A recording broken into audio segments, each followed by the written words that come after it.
Welcome, everybody. This is We Geek Podcast. My name is Adam, and this is Logan. Hello. Hello. And this is my first podcast I've ever done. You've done a bunch, Logan. And this would be our first episode. You'll be hearing. We actually did one before, and maybe someday we'll air that as our never been aired pilot episode, like that Star Trek one. Yeah, we'll do that for our 100th. We'll say, hey, by the way, this is Exactly, and everyone can hear what that was all about. It was a good one. It was long, but it's getting everything online and everything up to date. I figured, heck, we might as well redo one and bring it on. But yeah, this will be the first one you're hearing. We want to do this. We want to do this weekly, and what it is just two geeks. Just thought, hey, we're hearing, at least me, I'm like, hey, I'm hearing all these people doing podcasts. So anyway, but yeah, so this will be, kind of a first. We're going to talk about movies, video games, comic books, everything in between. And yeah, of course, we're going to put this up on iTunes and, different areas for Android users and whatnot. And we want you to, review it, hopefully give us good reviews, and share it with your friends. And yeah, we'll get started. We want to introduce ourselves, so I'll let you go first, Logan. Tell everyone how you got into this and what you're all about. well. What happened was, I tripped off a ladder and fell headlong into a pile of video games, and that's how I came about. So, no, what I grew up with video games. That always had, they were always kind of a part of my life and my DNA. And I grew up with comic book characters, in as much as we had the old Batman the Animated Series and Oh yeah. Spider-Man Saturday Morning. I grew up with the cartoons and the movies, and I didn't get into comics until I was 23, really, like actually getting into it. Like I knew Uh-huh. I had a working knowledge of the difference between what was in the shows and the movies and what was in the comic books, but I didn't really get into it until much later. But that became a kind of trap that, like, I couldn't get out of. Now if I tried, it takes a lot to steer me away from a particular series or character or brand. But and like Adam was talking about, there's just it's kind of hard, especially here in kind of a smaller town, to find people that are so excited for the same reasons. The local theater here, we don't have an AMC for like 40 miles. Oh But wow. yeah, it's crazy. But the local one here, it's fine. It's a nice little theater. The seats are really big and comfortable, so that's a plus. Hey, there And you go. and it'll be packed. When Age of Ultron comes out, it's going to be jam packed. But there's not. I would start talking to I'd say 90% of these people, and I'm going to lose them immediately. And that's, not a critique on them or any kind of, oh, yes, I know the comic book law. But, Yeah. it's just, I, I needed to get a conversation going somewhere with somebody who speaks the same language. And it, it's a little tougher. It's not as hard to find as it used to be, but it's still, we still seem to have tiers of geekdom, and it's, good or bad, let the chips fall where they may with that. But it's, this is something that I loved to do. I had some friends in community college where we started a podcast just because we were all bored on a Friday and we got pizza and said, hey, let's do this thing where we sit around and talk for an hour, because we're going to do that for the rest of the night anyway. We might as well have some fun with it. And watching the medium of podcasting take off kind of kicked me back in gear and said, okay, I want to start doing this again. I got to do this again. And I tried to get a couple other projects going, and they're, stay tuned. But so now we have this one, and I am excited to get this going. And I'm going to shut up now because I talk way too long. No, But you're good, man. Yeah, no, and I love it when my friends talk to me about, comic book movies and TV shows and stuff. It knows that, like, they're like, hey, he likes that. Let's talk about that. And, it's I don't want to discourage anyone from doing that, but it's like, yeah, that's why I wanted to do this, because it's like this is where I can get into the meat of it. This is where I can, get into the meat of it and really hash out like what's going on. But yeah. So like, I mean, for me, for example, I actually did get into comic books as a little kid, and the reason why was because I loved to draw. I drew everything, and it was I saw the X-Men TV show, animated TV show, and our mom took us to a grocery store in Florida called Publix, and they had all these X-Men comic books, and I was just like, that looks awesome. Wolverine looks awesome. He's got claws out of his hands. Who's this guy? We collected the baseball cards. That was another thing. My parents always kept us busy. We had school, extended day afterwards, and then after that we had baseball practice, or baseball games. And so right behind the baseball field there was this little comic shop called Enterprise 1701, I believe. Probably getting that wrong. It's the Star Trek ship. But we would go there and I would just look at all the comic books, and the cards too. And they had like the Marvel, I don't know if you ever had them, where like you would put them next to each other and they'd be the same scene. So you'd have like Wolverine on one, Sabretooth on the other. So we would trade those. Well, anyway, as a kid I loved it because I loved to draw them. So actually, when I was like second or third grade, my teacher pulled me aside. She saw me drawing Wolverine and she was like, "Did you copy that?" And I was like, No, I'm a little kid. I'm like, "No, just drew." And she's like, "Could you draw one for me again?" And I did. She called my parents, and I ended up going to like an art school for a few years, just to like learn that kind of stuff. I wish I would have stuck with it, but after a few years, my parents got divorced, and at that age, middle school, high school, all the geeky kind of stuff I was into kind of went away. I was more into girls, more into going out, more into my social life. I was still a geek. I still had the video games and stuff like that, but I did a good balance. And then in your 20s, and just like you said, your mid 20s or whatever, that's kind of the age where you're like, "Oh, fuck it, I can do my own thing now." Like you're either going to work or you're going to school, and you're like, "Okay, well, I can also kind of be into my own thing." And right around the age we were was when this kind of thing was super popular. Like you're the kid, you're the guy that everyone goes to where they're like, "Oh, I heard about this Walking Dead thing. Do you know anything about it?" And I'm like, "Yeah, actually I do." So, and it was kind of like geek was chic, I guess you would say. You didn't have to be ashamed of it. You didn't have to be like, not talk about it. Like you could actually have a conversation with someone at a party and it not be weird at all. Just sitting there talking about, whatever, the new episode of back then for me, it was Lost and stuff like that. So it's like all that was coming up. And like you said, in your mid 20s, you just you got back into it. And that's what I did. Like I said, I was doing comics when I was a little kid. Did it for the longest time, and then I think around 2004, 2005, I started reading X-Men again, and they had some good shit. Like I lucked out and got in right when they did the free free comic day, and it was like Wolverine, Nightcrawler, all the ones I remember as a kid, and I think the Juggernaut was on the team. And I don't know, it was cool. So I got back in around then. That's when they did Astonishing X-Men with Josh Whedon, and it was just super cool. So anyway, from then I've been on and off. Life happens, some things come, and they get in the way, and I do kind of back away, but I'm still in some way, shape, or form. I'm still into, if I'm not, reading comic, I'll be playing a video game, or I'll be like really into a show. I'll do like the Netflix thing where everyone's telling you watch the show, then you finally get a hold of it, and then you just geek out on it for like a week or two. Mm-hmm. Yeah. And so like Battlestar Galactica, I remember this was before it was on Netflix, so I found ways to watch it, and then every week I wanted to watch the new episode because it was so good. And yeah, like I was saying, back to comics, it's always been kind of in the background, but now I'm head first into it. All right, take 47. Sorry about that edit there. We had some malfunctions here.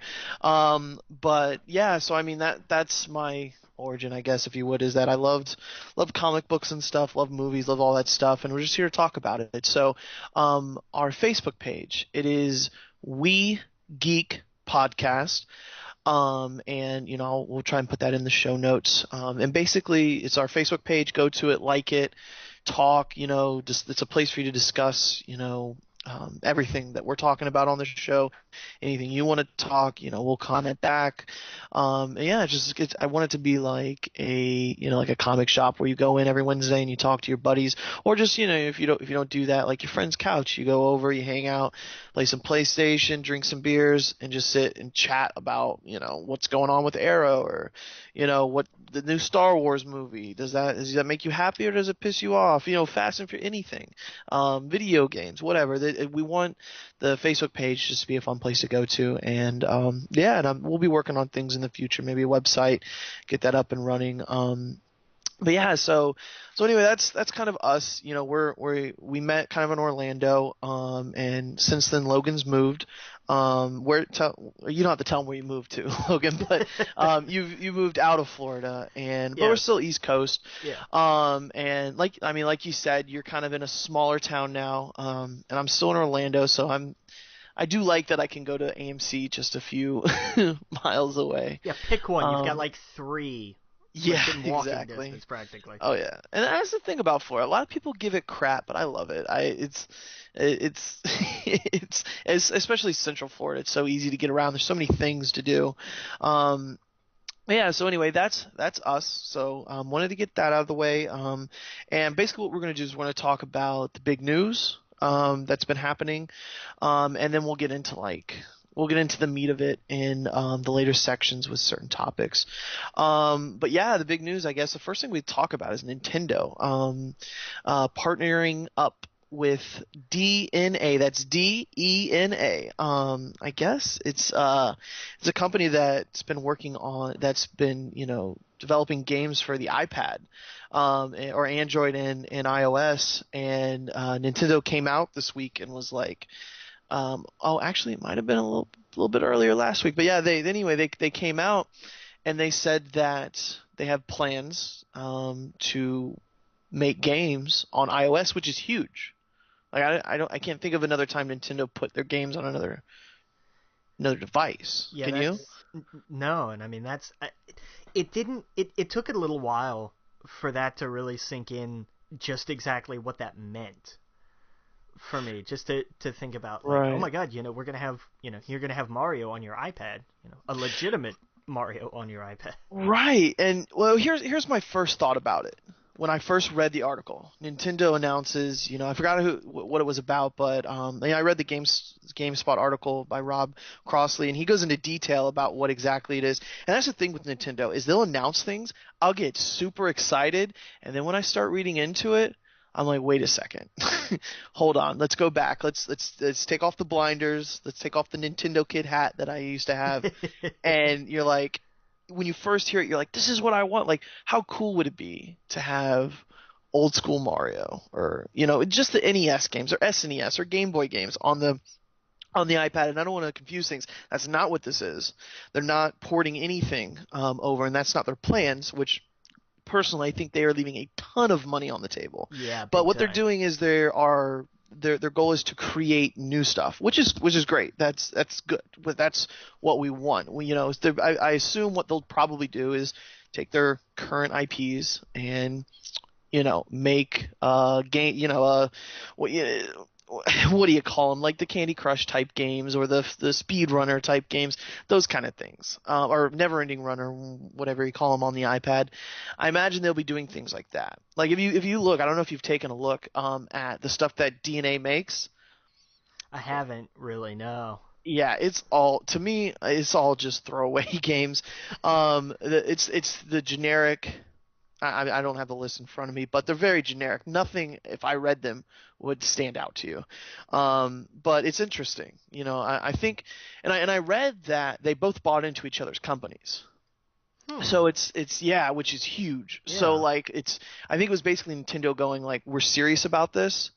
Because if it doesn't go, I mean, now they own part of Nintendo. Nintendo owns part of them. I think Nintendo owns much more. But yeah, it's huge. Like I never thought Nintendo would do this. I always thought it would be kind of a good idea, because like I said, like who would not want, even though the controls would be weird on an iOS device or an Android with it not actually being a controller. That's what's always kind of been good about Nintendo, is the feedback. But or I'm sorry, not the feedback, but just the controller in your hand, you're able to you hit up and down, but you can't really do that on an iPad. I always thought the older games would just be so cool on there, but we're not getting that, and that's where I was kind of like, a little wind came out of me there when I read that. But yeah, what do you think about it? It's definitely going to be interesting. I'm very curious to see exactly what they create, and I Right. think that's kind of where all of this is going to have to come down to. It's not something that you could really judge until you see the finished product and Yeah. see, oh, they're actually going to do this, or they're going to have this come out, and then who knows what sort of accessories we're going to have to go with this too. Yeah, There's yeah. I mean, there's some games I thought of like, Nintendo Dogs could easily. I'm not saying they're going to port it, but they could easily make a Nintendo Dogs like game on there. They could sure. easily do a pink, how do you pronounce it? Pikmin? Yeah, Pikmin game on there.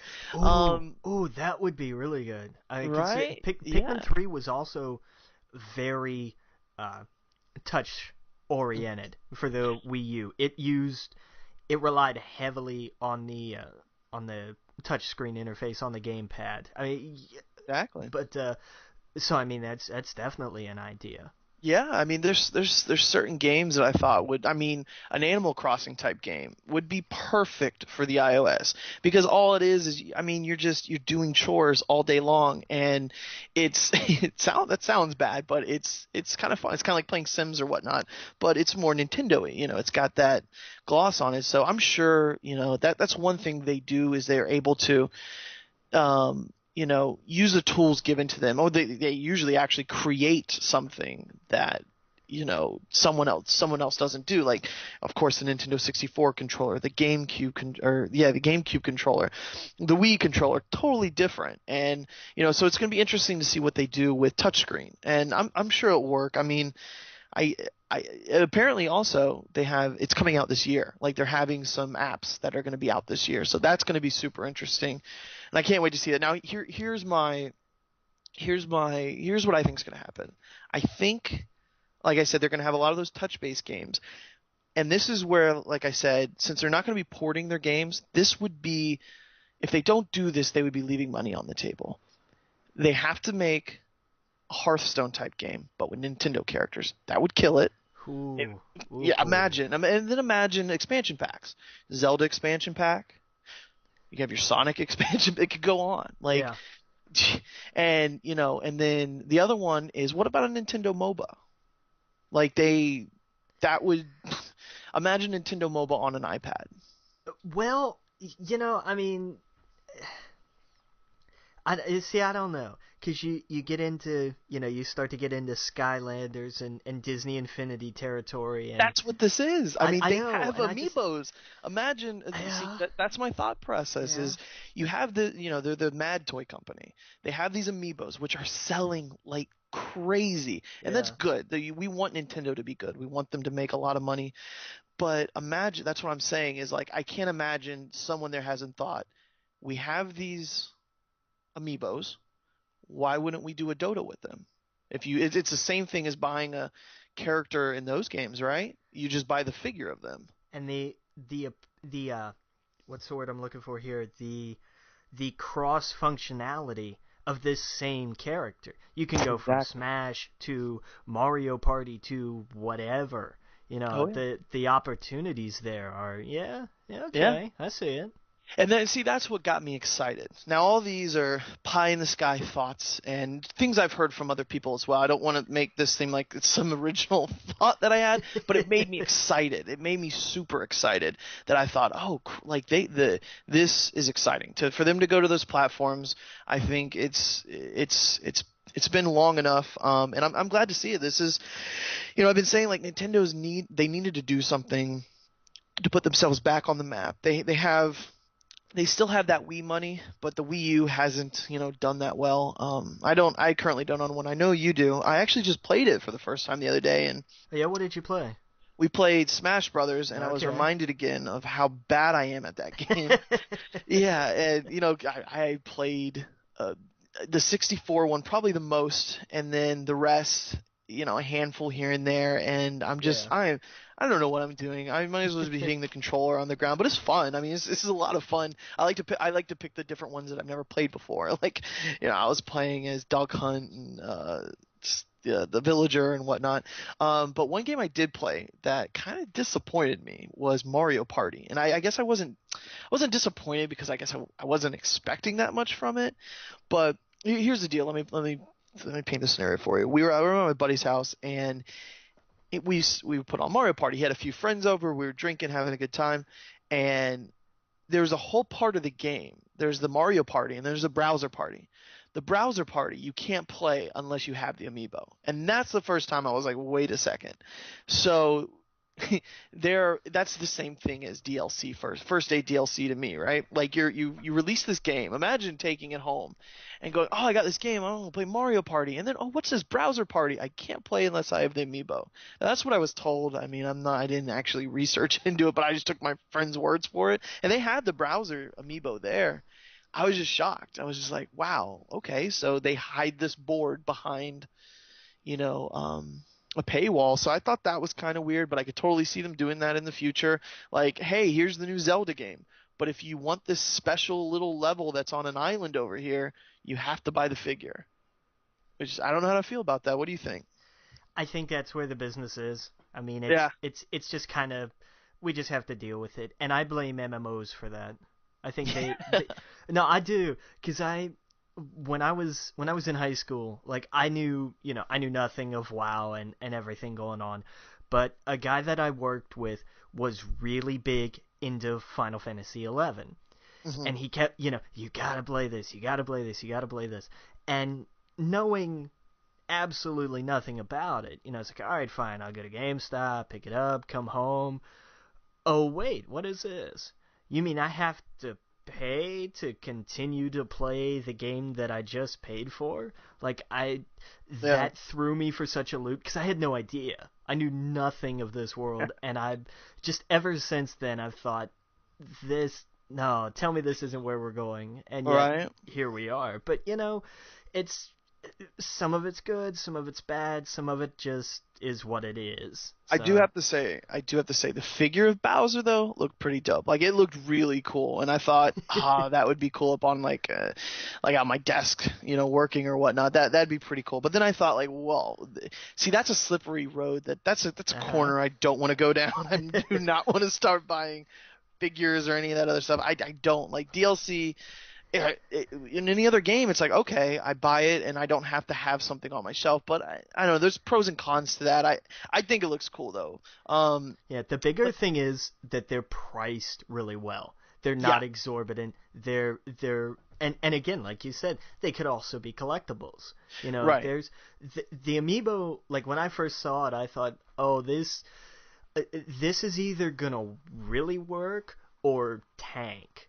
And as soon as I saw, you go somewhere and you see they're like $13, $12, $13, $14, you think that's surprisingly reasonable. I could see that, and they've killed.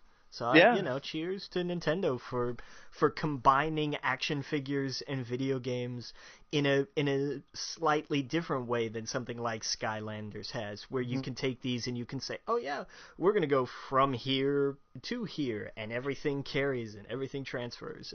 Well, actually, it doesn't though. That's one thing I was gonna say is I don't believe it transfers from one game to another. I think you do have to erase the content on it. Really? Because I thought that was the whole gist of everything they announced about it. Yeah, well, you're probably right. Let's just probably say that. I'm just what I heard. I don't know. But hey, if that's the case, if it does transfer from one game to another, that's cool. That's okay in my book. And here's the thing. Like I was saying, like, I'm glad that worked out for Nintendo. Like, I want to get a Wii U, but I want the next system. I want it. I want people to walk away going, I know what that is, and I want to buy it. Instead of the last, the Wii is kind of the example of that was a shot in the dark and they killed it. You know what I mean? Yeah. Everything before it, right? Yeah, it was like with the Wii U. It's like, I don't know if I want to. To me, at least, I didn't walk away going, I know what that was and I wanted it. I had no idea. I was like, did we see the controller? Did we see the system? Did we see what was that? Oh wait, I can put a figure on it. That's cool. But can it play my old Wii games? Can I use my old Wii controllers? Can I access the old Wii store, the Wii Virtual Console, and play Super Star Wars? Because that's on the Wii U Virtual Console, but I'm sorry, it's on the Wii Virtual Console, but not the Wii U. I had a million questions. The guy at GameStop didn't even know. But that's what I'm saying. Like I want. Oh yeah, that's the other thing about Nintendo. Is another thing they announced was they kind of officially gave their code name for their next system, the NX, and which is cool because No. No. No, dude, they're talking about their next console. What, 2 years after the Wii U came out? That's Well, let's be fair. Anyone should know. Well, I shouldn't say that. Most people know that when the PlayStation 3 drops, they're working on the PlayStation 4. right. When the but 4 you drops, they're working on the 5. When Nintendo drops the Nintendo DS, they're working on the 3DS. And I think this was a way, and you can tell by you can tell by the way they announced it that they were like they had to throw there at the end because they didn't. The thing was they didn't want people to go, okay, they're making now games for iOS and for tablets and whatnot. Wait a second, is Nintendo getting out of the hardware game? I think it was just a way for them to clarify, nope, by the way, what we're doing there is not taking away from what we do best right now, and what we do best is, I shouldn't say best, but what their core, audience is hard, for the hardware in your home. And so that's why I think they were just like, by the way, here's what we're working on. Now the Nintendo generations, I think they're actually a lot shorter than Microsoft and Sony's has been, right? They've been like the Wii was what, 5 years? No. Between systems? No, I could have. The Wii was much longer. For the Wii to Wii U, really? Okay. Oh, yeah. Well, I guess just to me it felt like the PlayStation 2 and 3. I don't know, but I thought the Wii U came out way before PlayStation 4 and, just a year. Xbox did. Oh, okay. Just a year. Yeah, there was just a year difference. No, I think the Wii had somewhere between like an 8 and 10 year cycle, like what we've come to expect.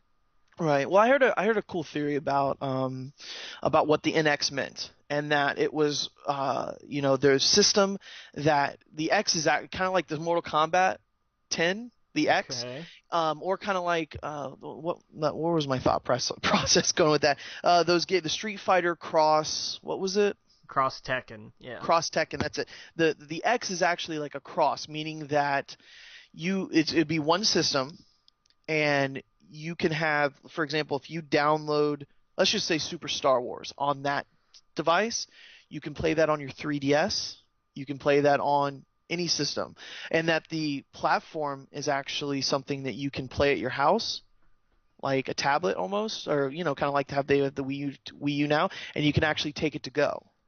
So it would be like their 3DS, and it would be like their handheld console and their home console in one, and you can cross save if you have the 3DS, or and it also, what was really surprising in there is that they said PC, so it was going between the things that it would connect to, and PC was one of them.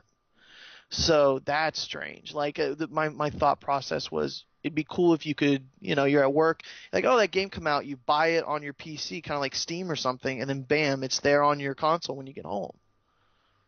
True. Like the store would be something you could access from your computer, your home console, your 3DS, stuff like that. So I thought that was interesting. It was a theory I heard. So I don't know. I thought it was cool. Well, we'll see. And I hope we won't see for another 5 or 6 years yet. They still have a lot of Wii U stuff, and I mean they got Zelda coming out this year. They have Star Fox. Yeah, the Wii U is not dead by any means. I think it was just a way for them to go, hey, we know this is a surprise with the iOS stuff and the Android stuff, but we're still working on home gaming consoles. I hope We don't so. want you to freak out and think we're not. And what do you think they should do? Because I mean, the Wii U hasn't. I think it's underperformed from what they thought it was going to do.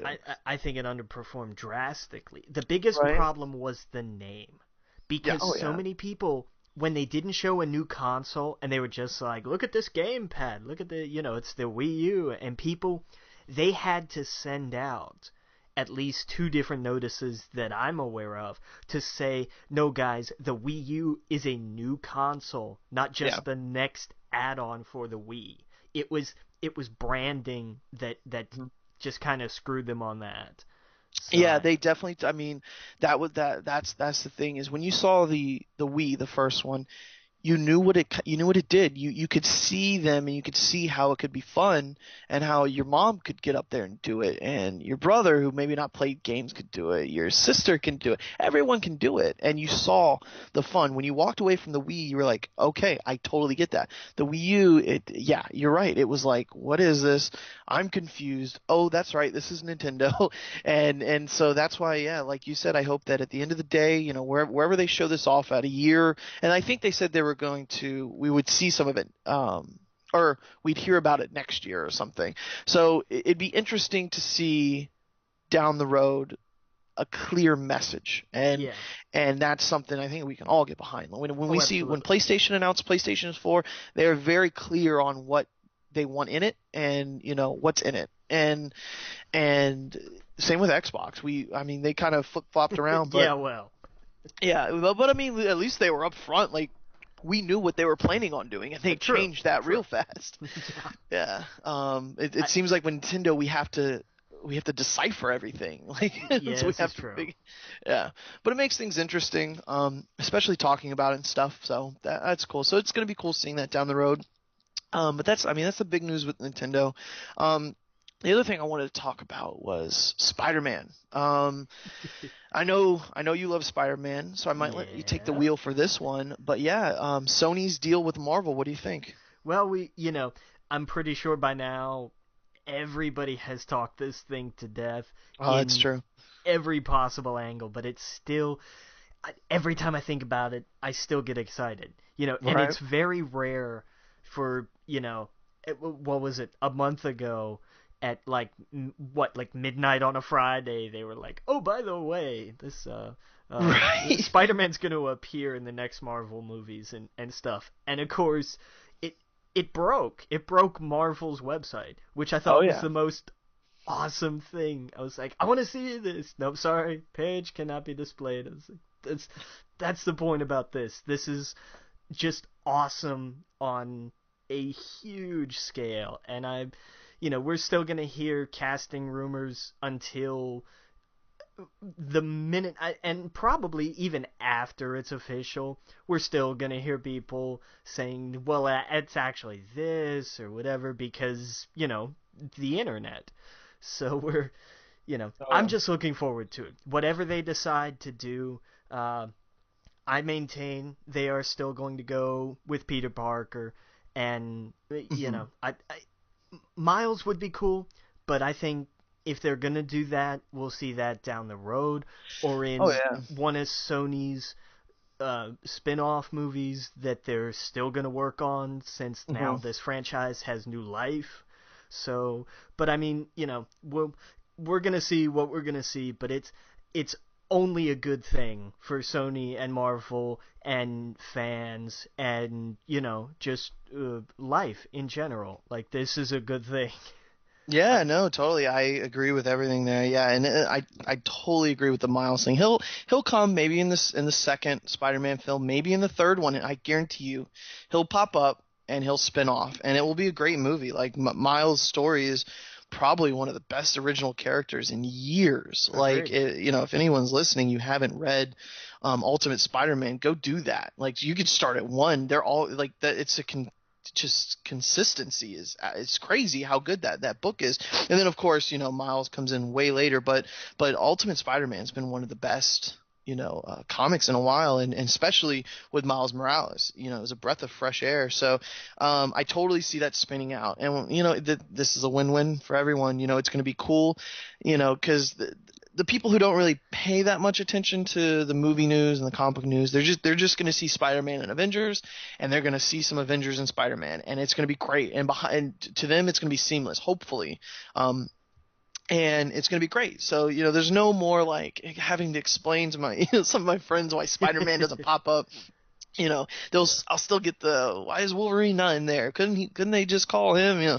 But yeah, so it's interesting, and I'd like to see what Fox does, going forward. I know that the X-Men series is killing it for them, so there's no real, if we would have got that, it probably would have been after the third X-Men film. Yeah. But they corrected that real fast. No, because then we got Origins. That's true. That's forget. true. Yeah. And it's gonna be interesting. We got that coming up. Got Fantastic Four, which is going to be good. I read an article the other day which made me feel a little bit better about it. Yeah, we could talk about that for a second. The new Fantastic Four film. When I started hearing that Doctor Doom was, some hacker, and these were all going to be teenagers, and they weren't going to go, into space, and that they weren't going to use the name Fantastic Four, it was all super like, oh, everything's got to be dark and gritty, everything's got to be depressing, and they're gonna. To me, it didn't sound anything like the Fantastic Four that I read, as a kid or when I got older. Fantastic Four actually isn't even really my thing, but it was just like really like they're making it. It sounds like what they did to Daredevil or something. But actually, I gotta say, when I saw the trailer, it made me feel a little bit better, because they actually felt a little bit more like the characters, I guess. You see Johnny working on cars and stuff like that, and that's what he did. So like it was cool to see that, and I did read that. The whole point I was bringing this up is that when I first read that they weren't actually going to like don like Fantastic Four outfits or anything like that, they would just be in radiation suits. I thought that was silly. Like, I don't want to see a movie about 4 teenagers in radiation suits. But when I read is that like, oh, that's kind of the beta suit they're in. So like that's kind of like the first Iron Man suit he puts on. It's not the like Iron Man we all know. So I was like, okay, that's a lot better to know that they're actually going to don, the unified outfit would be really cool. So, but yeah. What do you think? That's a movie that I'm going to see it because, I have to. Yeah. And I'm going to go in with very low expectations, and hopefully that way, if I'm wrong, then that's a good thing. It'll mean that the movie was good. I'm not hopeful, but, we'll see. I would love to be wrong. I would be more than thrilled to come out of that saying, you know what? That didn't suck. I completely forgot about the rise of the Silver Surfer. That's a win for me. Yeah. That the old Fantastic Four movies, they're a wee bit cheesy for me. But I mean, I don't know about those ones. Silver Surfer, he was probably my older brother's favorite, and he had all the Silver Surfer comics, and I just thought he was so cool, but I didn't, until I got a bit older, I was like, what is he? I didn't even know what he did. I just knew he surfed around on a surfboard. But then when I started, reading him, I actually really liked him. So it's going to be interesting to see what Fox does with it. I know they want to ground it and make it kind of like they're going to intertwine him with the X-Men eventually. Because that just makes sense, if you have these two big properties. So yeah, I'm trying to not be as cynical about them, trying not to let it get me down about it. But you're right, if it's great, fantastic, we got a great film. If it's not, well, what are you gonna do? But yeah, so I mean, what else is coming up? What other kind of movies are? Oh wait, no, we'll stick with the big news and we'll get into movies. I guess we'll come back. Yeah, we'll come back. Battlefront. They came out this week and said they're going to be at Celebration next month, Star Wars Celebration, and they'll show it. So that's going to be cool. April, what's the date? April, was it 13th, 14th? I forget. Yeah. Let me go ahead and look it up here. Celebration. Yeah, it's over there in Anaheim. It is April 16th to 19th. So I Okay. imagine the 16th, the first day they'll show it. Well, maybe. I'm excited. Like it. That's the thing about Star Wars, especially to anyone that's played the games. Star Wars kind of came about to me the same time I think video games really started becoming popular too. So like they've if you look through every generation of video games, there's been Star Wars there in some way, shape, or form. This is true. So I think it meshes beautifully. I'll tell you real fast about you know my favorite Star Wars game is Jedi Knight Outcast. And it's kind of what got me into PC gaming. My buddy Mike, one day after school, I was like, what are you doing? You want to hang out? And he was like, I'm playing this game, Jedi Knight Outcast. Come over. And I was like, I love Star Wars, of course. So I went over and watched him. And it wasn't even the single player. It was the multiplayer. They had you had these servers and you could hop in and you could have I think 20 people on a server. And I was like, you had the little tags above your name. I was like, what is that? And he was like, oh, it's BOTF. I was like, what's BOTF? And he's like, it's our clan.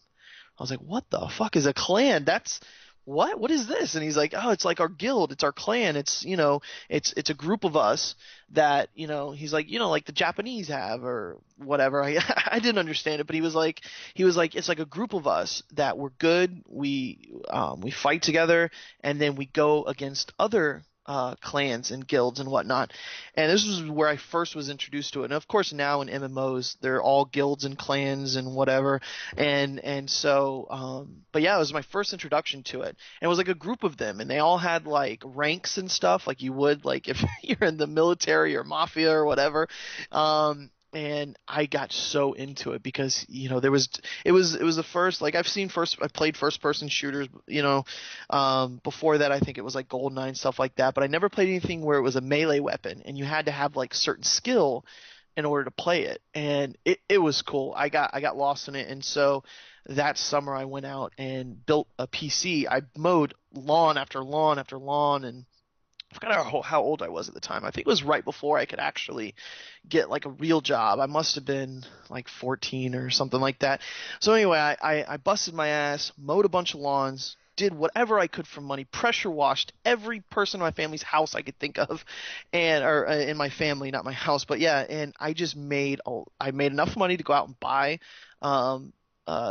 the cheapest kind of PC that could play it, and I played the hell out of it. So, I mean, I love Star Wars, and I loved that game, and I can't wait for Battlefront. I was never really a big fan of the other Battlefronts. It never really got me because it was more first-person shooter. It was more like Battlefield than it was actually lightsaber melee that I loved in Jedi Outcast and Jedi Academy. But the fact that we're getting a new Star Wars games just trumps everything. So Yeah. I can't wait. I can't wait. Yeah, you were probably a more of a Masters of the Terrascasi fan, right? No. I did play that. Rented that from Blockbuster. That came out right around. It was episode 1, right? I think. Before. It was a little before. But Yeah, not by much. that fighting game. Yeah, I think you could play Boba Fett in that one though. That was probably one of the redeeming things of it. But no. That man, Jedi Outcast. I would when EA announced that they were when they got the franchise, I knew Battlefront was coming, but that didn't excite me. We all knew that. We all knew they were going to announce Battlefront. I want to know what's next. I want an RPG. I want, KOTOR. It doesn't even have to be KOTOR. That would surprise me and make me even happier if it was something else, not in that time frame. Do an RPG in any time frame, and I'll be happy. But I'm just saying, if it wasn't KOTOR, if they were like, here's a new franchise, something different, something whatever from Star Wars, I'd be thrilled. Just give me Dragon Age Star Wars. Done. Yep. Yeah, Done. yeah, exactly.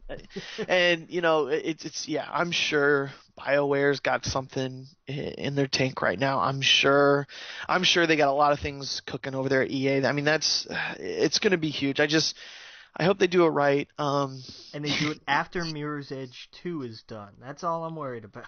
Right. Oh, okay. See, I never played Mirror's Edge, the first one. Oh man, it's on sale everywhere. Oh, it is? Go pick it up. Go pick it up. Yeah, I was thinking about everyone compared that new zombie game to Mirror's Edge. And I was looking at that. What is it? Dying Light? I think Really? yeah. It's not Okay, Dying now. Light, is it? What's the No. news? What's the new zombie game out for PS4 and Well, I mean that is Dying Light, but I don't think no, that's anything like Mirror's Edge at all. I am totally getting the name wrong, I think. Or else I played a whole different Mirror's Edge than everybody else did. What's the parkour game? The zombie parkour game. It's Dying Light? Yeah, okay. Yeah, so okay, it is Dying Light. Yeah, Okay. that's apparently that's what they were comparing it to, was Mirror's Edge. But I never really played it. I played the demo, I think, but that's it. Yeah, go pick it up. Find it somewhere cheap. It's Yeah. short, it's simple, but God, I sunk hours into all the different like speedrun courses and everything just because it was different. And Mhm. I'm glad they're doing a sequel, and I hope they don't try to go crazy with it. But we'll hear more about that at E3, so Oh yeah. that'll be that then. Yeah, and did EA do the first one or did they Uh, buy a studio? no, they worked on the first one too. Oh, okay. Yeah, You see, I mean, EA, I'm on the fence with EA. When I heard they bought Star Wars, I was like, okay. I don't know what studio I'd rather have it. Someone like Naughty Dog would be insane. But EA is kind of one of those things. Like they just shut down Maxis Studios, SimCity, for what they did, and yeah, they like to eat up studios, and so that's what kind of worries me. I hope that one of their Star Wars game doesn't fail, and then they just turn around and are like, oh nope, you know. throw this one But in the ditch with the rest of them. exactly. So it's gonna be interesting. I can't wait to say. Like I said, I'm Star Wars is that's the franchise I'll go to, and I'll buy anything like an idiot. But yeah, but yeah, Battlefront. The next one is Sony announced they were doing a God of War 3 remastered, I believe. Um, Because it's kind of like this was big on PS3. Let's remake it for PS4. Okay, like I don't. This was not a shock. It's not something I'm gonna rush out and buy. But right. one day it's gonna be like $10 on the PS Store, and I'm gonna say, sure, $10 is worth it.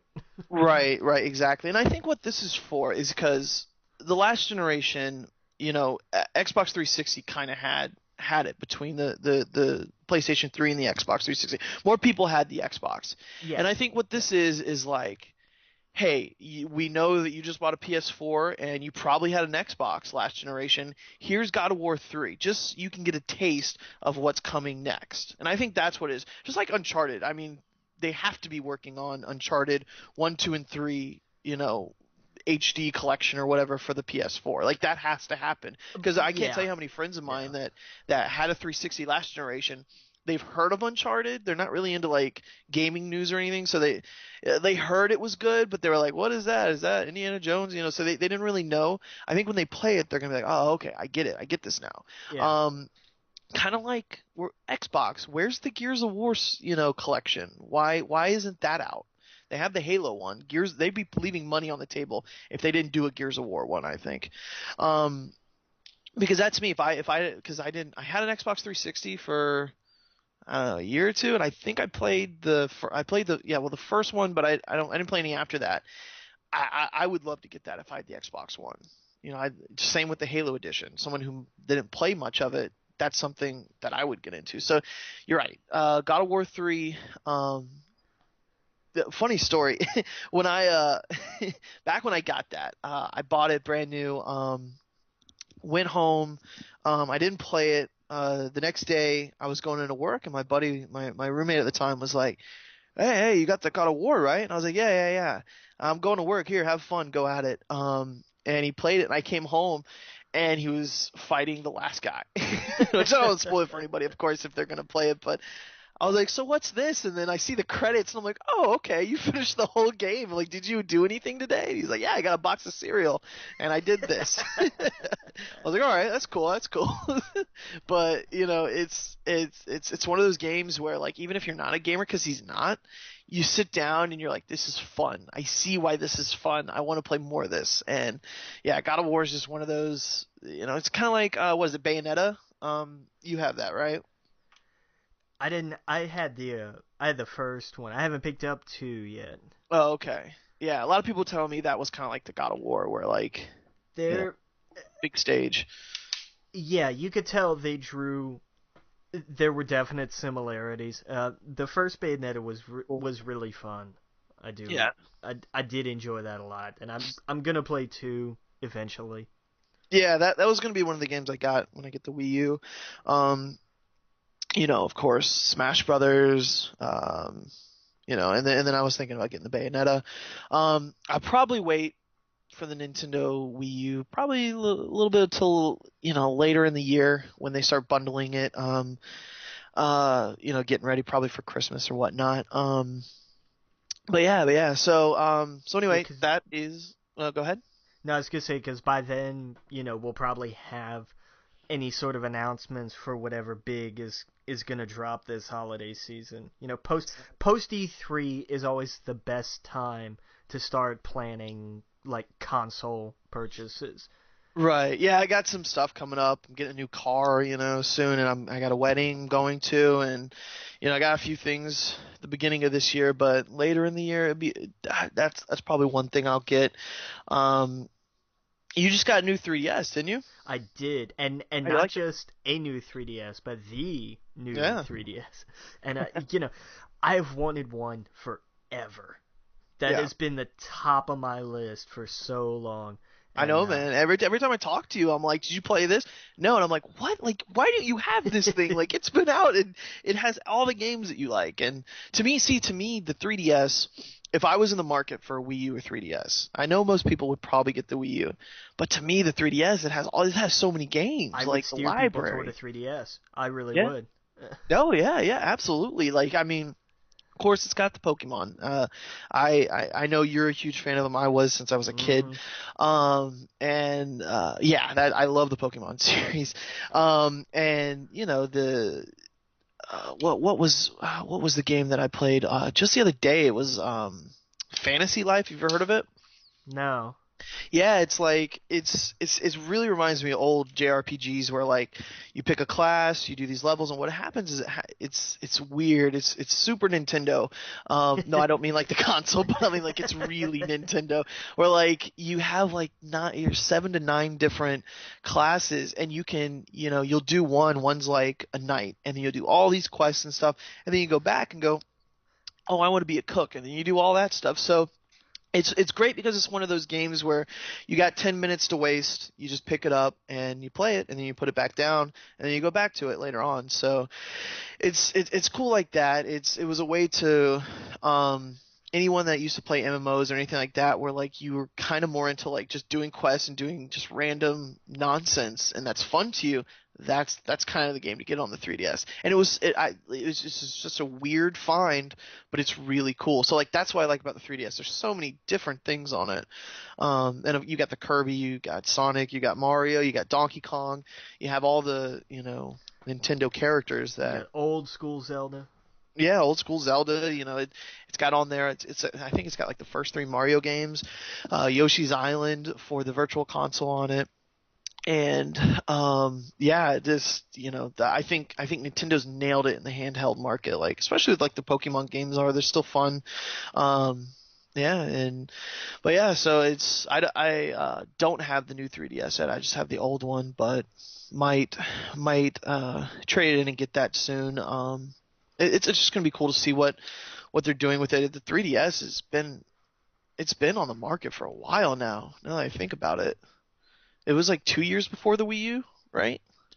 Yeah, at least. Yeah. So it's gonna be cool to see what's coming next. Like I said, what I think with the new system, it's gonna be like a mixture of a hardware and handheld. Because that's the thing. That's the thing I think about Nintendo is the other companies like Microsoft and Sony.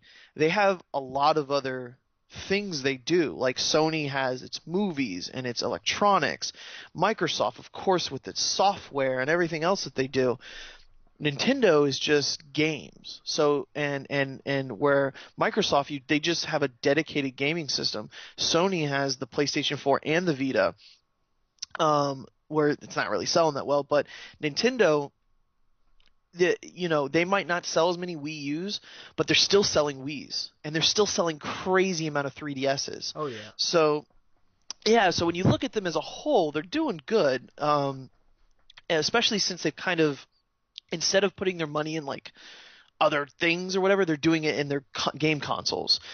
So that's why I think it's going to be super interesting moving forward to see if they just have one. They just have, here, you can have this at the house and you can take it on the road with you. Your kid can have it in his lap. It's going to be interesting. Yeah, I will always give Nintendo the benefit of the doubt just because they bounced back from the Virtual Boy. Oh yeah. Well, yeah, no, I mean they're the mad toy company. There's one thing they'll do and they will try new things. That's one thing I'll give them. Absolutely. They'll try new things, and the other thing is when they release something it's not broken. And that can't be said about most other areas of gaming. Can't tell you how many new games I've gotten where I'm like, what am I doing in this? And it glitches out.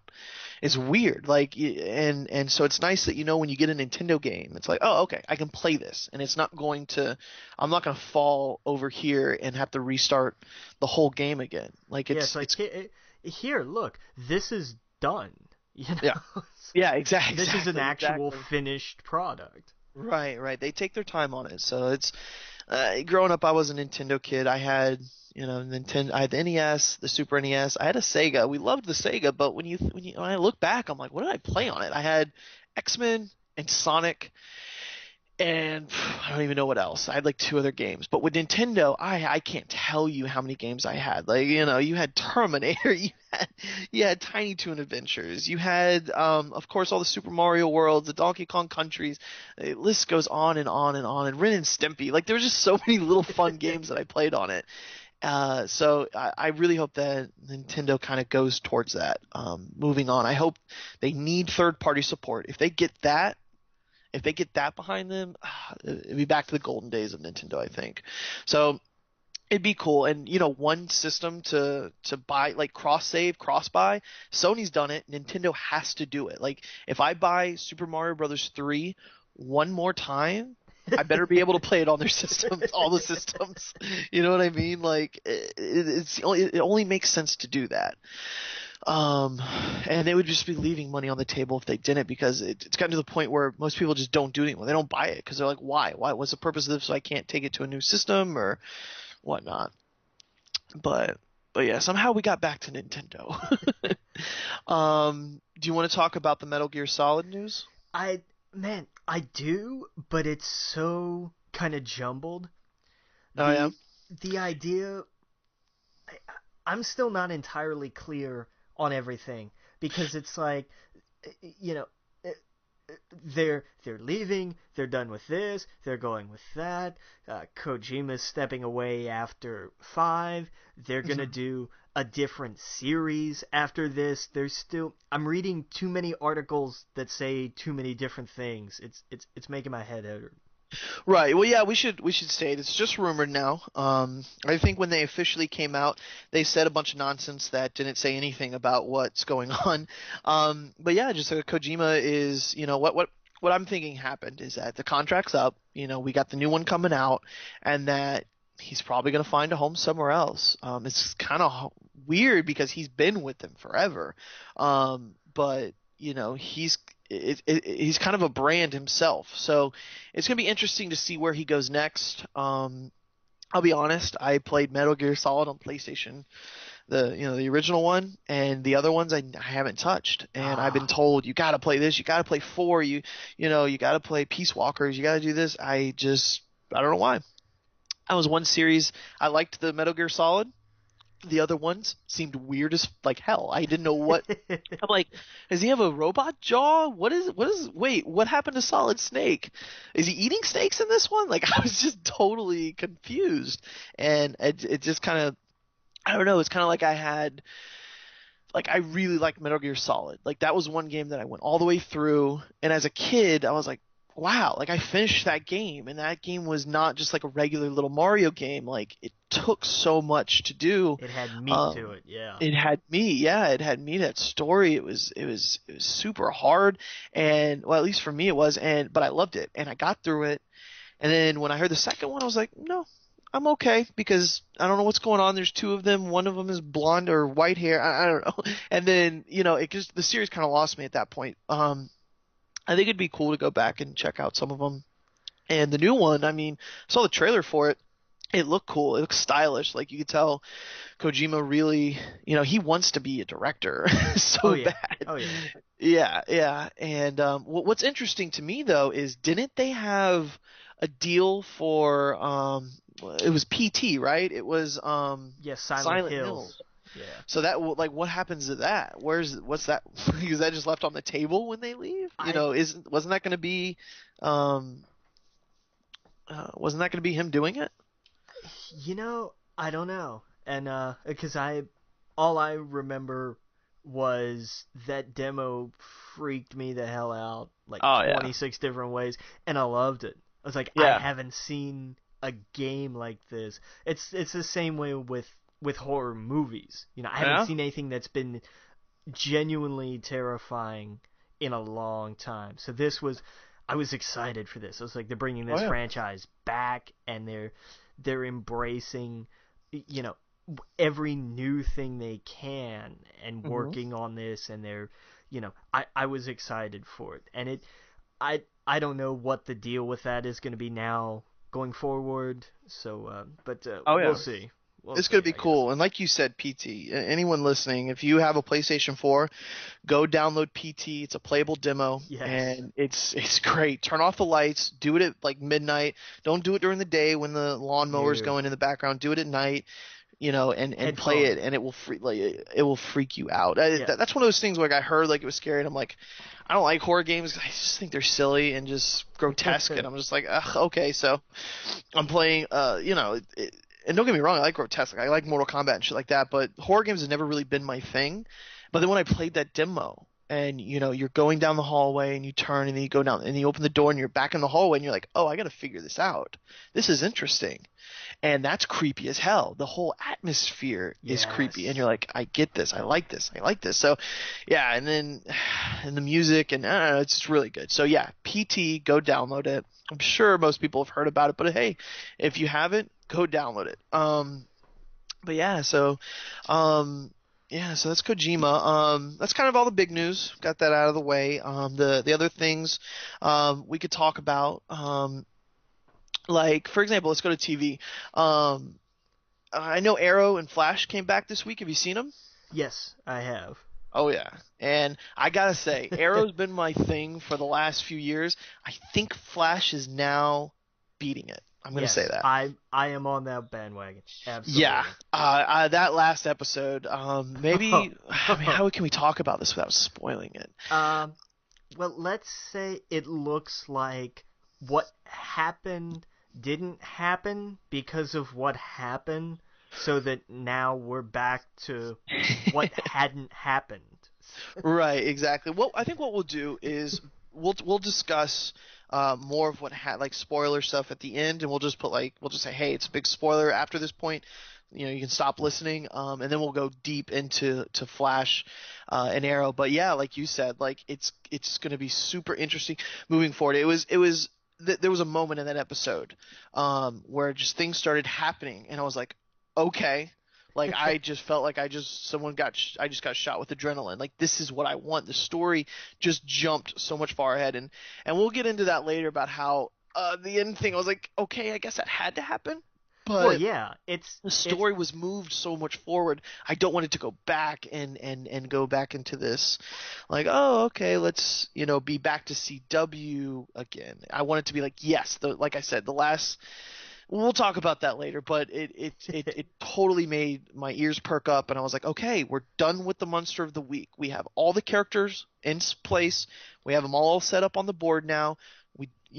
And let's go. And that's the feeling I got, was like, okay, now it's time to ride. And that's, if you think about it, that's what Arrow did. The first half of its season, it was like, let's be a little CW. Let's get these love interests in here. Right.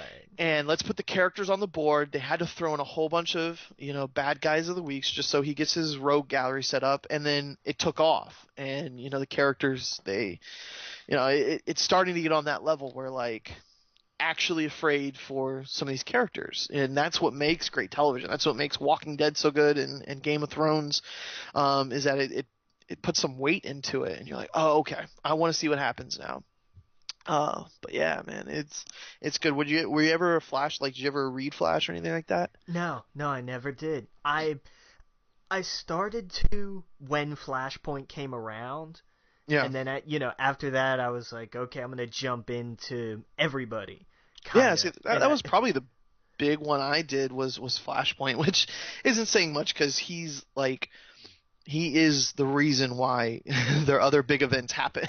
And Crisis, it's all because, it's all about the Flash. Right. And so, yeah, surprisingly, that's one character we haven't really, both of us haven't really read much about. But yeah, it's going to be super interesting, timey-wimey, and I love that stuff. I eat it up, so yeah, it'll be good. And what about Powers? Did you check out Powers? What did I watch? Like the first two, I think, so far.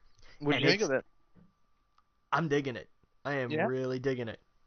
Yeah, me too. It was super interesting trying. Okay, so here's, Sony's first big, dive into this kind of, we'll just release it on our PlayStation platform. And I think you can actually watch the whole first episode on YouTube. I think they put it on YouTube, they put it on PlayStation.com, and they put it on their PS4s and PS3s. And of course, the thing's free if you have PlayStation Plus, the whole series that they're doing. I think they did, it was 4 or 5 episodes they put on it. And one of the last episodes is like behind the scenes. Here's how Powers went from the comic book to the TV show. And one thing I like about it is it to me, it's just, I would not know the difference watching this on that platform and Netflix. No, exactly. Yeah, the quality's there. I didn't know anything about Powers. Brian Michael Bendis, I know about him, of course. He does Ultimate Spider-Man and everything else, Avengers and whatnot. So, I knew that it was going to be interesting, and it was cool because here's the thing that I've never read, I don't know anything about, and I was jumping in not knowing a thing, and I really enjoyed it. And it was, it was interesting, and I wanted to watch the next one, and I wanted to watch the next one, and it wasn't a bad guy of the week. It's a story, and so that's super cool. And I can't wait for the rest to drop. And yeah, I mean, even in a month from now we have Daredevil coming out on Netflix. Yeah, not quite a month. Was it April? Oh man, was it 10th, 12th, sometime in there? That's cool. That's right around the time of the Star Wars celebration, and then we have Comic-Con. It's gonna be crazy next month. But yeah, I can't wait. Daredevil looks sick. It looks exactly how I want it to look. It's got, I went on about Fantastic Four earlier being dark and gritty, and that's not what I wanted. This is what I want to be, dark and gritty. This is what I want to be, looking like that. And it looks super cool. I can't wait to see it. The thing about Marvel is, they're going to put some secret person towards the end, or someone that's going to connect it, and that's always exciting for me. Yeah, Daredevil is definitely one that you look at and you think the best stories skewed towards that more kind of noir, almost very dark, gritty, kind of a, like that old noir feel. Like here's just this guy who has, he has his job and whatever, but he's not a superhero. He's not a hero, but he's not. He doesn't fit like, he's a vigilante or any of this. It's very Daredevil is a character that I've always enjoyed, because every time I've jumped into wherever the comic was, he's always been just a little bit different. Yeah. Sometimes he was really different. Sometimes he was, well, I'll just beat the crap out of this guy. Sometimes it's like, well, let's play Russian roulette. It's like, this is a character that ran the whole spectrum, but it all kind of worked. Right. And that to me was fascinating. Oh yeah, absolutely. The what I read of Daredevil was the Miller stuff I read back in the day, but it was a while ago. So it was again between that age when I was a little kid and in my mid-20s. But the one that I read not too long ago was the first part of the Mark Waid run, the one where, and this is, I guess, me contradicting myself because I liked him dark and gritty, but in the Waid one, it wasn't dark and gritty. It was a lot lighter, and it was a lot more the courtroom stuff, which oddly enough I found really exciting, and I think that's going to be super cool in the TV show as well. Him, doing the courtroom stuff, and who knows, they might put She-Hulk in there for some reason. That would be interesting. She at the end of the series, is right next door or something like that. Yeah. Like, that would be that's super Jen. cool. You don't want to cross her. So. Yeah, just drop exactly. Just drop that and walk away. Let that be that. My pie in the sky idea here is at the end of Daredevil. They don't announce it or anything like that, but all of a sudden, guy drops his gun on Daredevil's table and he's like, "I need help. What's your name?" Frank Castle. That would be cool. That would be awesome. God. That would be cool. Oh, man. Put the Punisher in there and have him go throughout the series, kind of like how they had Nick Fury in all the Marvel films. Yeah. Oh, that would be so cool because he could tie into all of these so easily. Yeah, actually. But yeah, it's I know I'm geeking out, and that's kind of what this is all about. But that would be super cool if they did that. If that's what's so interesting about Marvel doing this, is that anyone could pop in, anyone could say hi, and that's cool. That's cool. That's it. It'll definitely be interesting for sure. Oh yeah.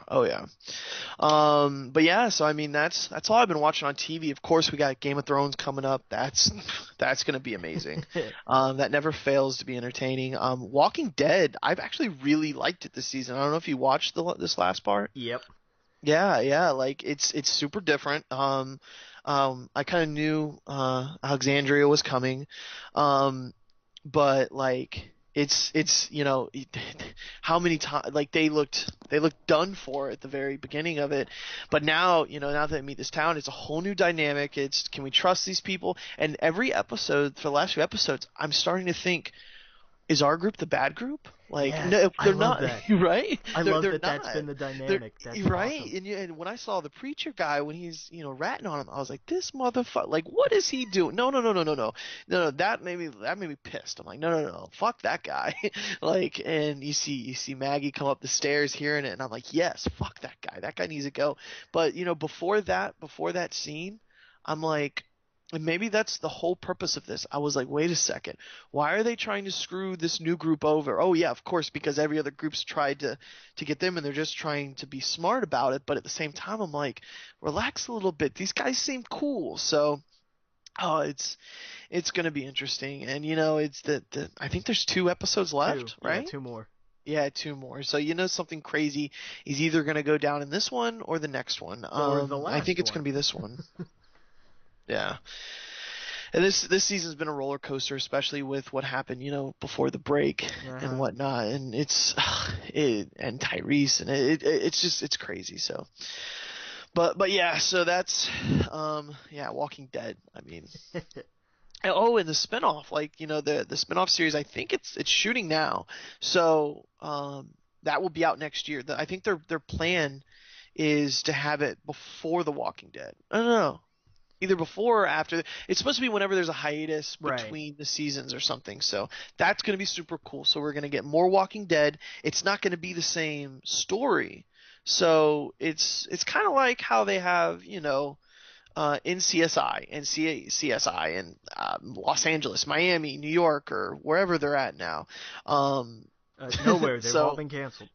right. So it's gonna kind of, I think it's kind of gonna be like those shows are Law and Orders for the geeks. It's like, this works, like people like this universe. Let's tell a different story in LA. That's going to be super interesting because we've seen the South doing it. Let's see what they do in LA. So that's going to be cool. Yeah, and they've what did I see? They've already ordered 2 seasons.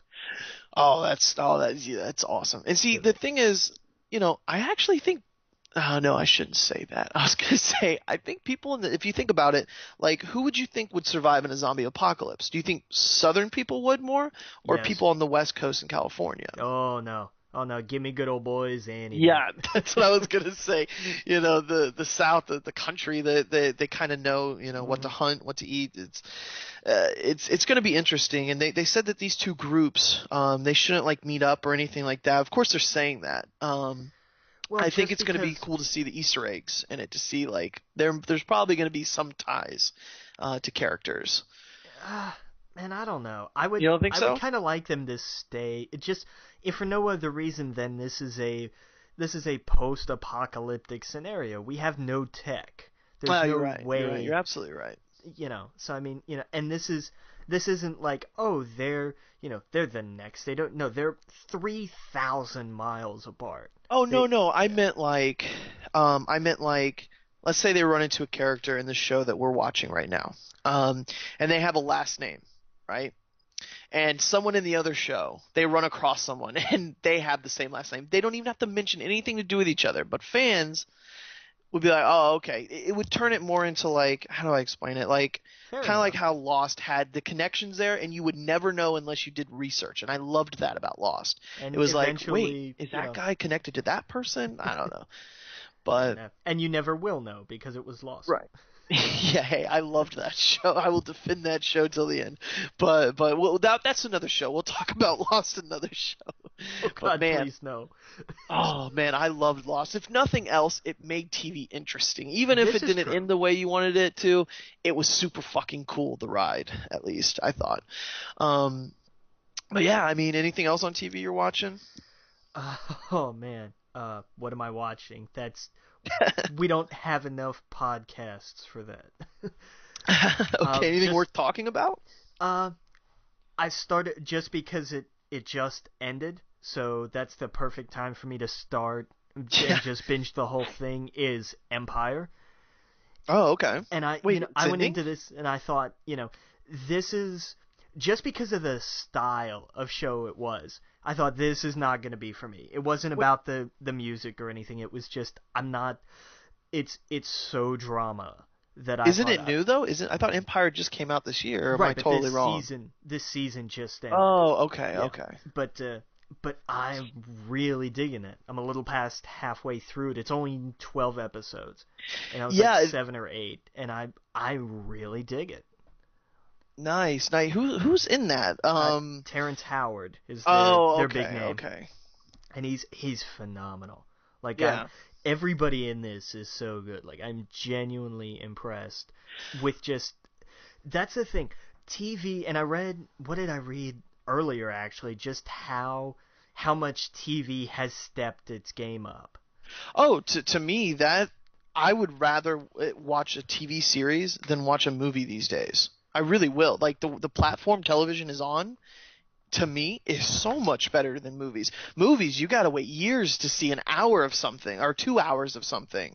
And it might be horrible, it might be the best thing you've ever seen, but you wait years, and then it's sequel after sequel. Where a TV show, to me, especially because we live in the age with Netflix, and those kind of platforms, where they write 10 great episodes, not 24 episodes where most of them are filler. They write 10 great episodes, drop it all at you at once. And even if it's not at once, if it's like AMC, it's still short and it's good. It's like Game of Thrones. It's meaty. Like that. Those are shows I can dive into. I think we live in a great time to watch TV. There was nothing like this before, I don't think. That was on this scale. And that's the thing. Like, and I totally would rather if, I'm done working, I'm done doing whatever I'm doing, I'm not doing anything social that night, or I'm not, going out or whatever, and I just want to relax, I'll pick up a video game or something. But if I want to watch something, I totally tend more to go to what TV show can I get into? Because I'm that kind of person that, when I first watched Battlestar Galactica, I was like, I don't know if I'll like that. I like Star Trek a little bit. I wasn't excited about it. Of course, I love Star Wars. And then when I watched Battlestar, I was like, holy shit, this is awesome. This is totally cool. And then I blacked out. And I woke up in the second season, and, I had to, I was like, wow, this is amazing. And I watched it from that point forward. So it was right around that time is when I actually really started getting into television, was Lost. That was the show that made me watch. I didn't watch television before that. What I watched before that was Simpsons and South Park, just because they were funny, and really nothing else. Like, nothing else ever caught my attention until I saw Lost. And then Lost, I was like, wait, this is like, it's not like Bad Guy of the Week or like mystery shit is happening 24/7, and there's Star Wars references. I'm in. And then, and then of course Battlestar Galactica and stuff like that. And that's when I really took off with television. And I was like, oh shit, like there's things out there that I like that is not Monster of the Week that I can get into. And speaking of Monster of the Week, I want to bring this up real fast. What do you think about Fox doing a new X-Files show, which I read is almost done? Yeah, you don't like it? I'm not a big X-Files person. I never was. I tried, especially because the entire show, I think, is still on Netflix. I tried, and I tried. And yeah, I think so. That introduced Monster of the Week to me. Yeah. But as a kid, it worked, because I couldn't like finish an episode. No, I'm just kidding. It was freaky though. Like, those shows, to me as a little kid, I was like, oh, this is weird. I never got into it like I guess other people did. I only saw clips of episodes, and then I saw the movies, and that was it. So I'm not a big X-File fan either. Yeah. I think it's interesting though. You think it'd be the same cast or anything? I think it almost has to be. Yeah, I could see that too. I mean, didn't David, he stopped Californication, right? Oh, hell, I don't know. Yeah, I don't know either. I have no idea. But that'd be, I mean, I'm sure there's a lot of X-File fans out there that love that series. I know it's got a following, but I don't know, it'd be interesting. As much as they have the History Channel's turned into how everything came from aliens, I could see that being super popular now. And even they got Heroes coming back. So I'm excited for that. Yeah, me too. Just because NBC looked at it and they said, you know what, it's going to be a limited run. Mm-hmm. We're not going to bring back everyone who ever did anything. We're going to have, we have HRG coming back, and that's like the only confirmed returning cast members. So not my girl Hayden Panettiere? Nothing yet. Of course, we know nothing about that series yet anyway. So yeah, but it'd be cool. And Siler was awesome. He was sick in that show. At first. I thought he was one of the coolest characters in it. At first. But that's the thing. That was what happened with Heroes. Like, the first season of Heroes, awesome. Yeah, but Hero has to be there. I mean, yeah. Oh yeah.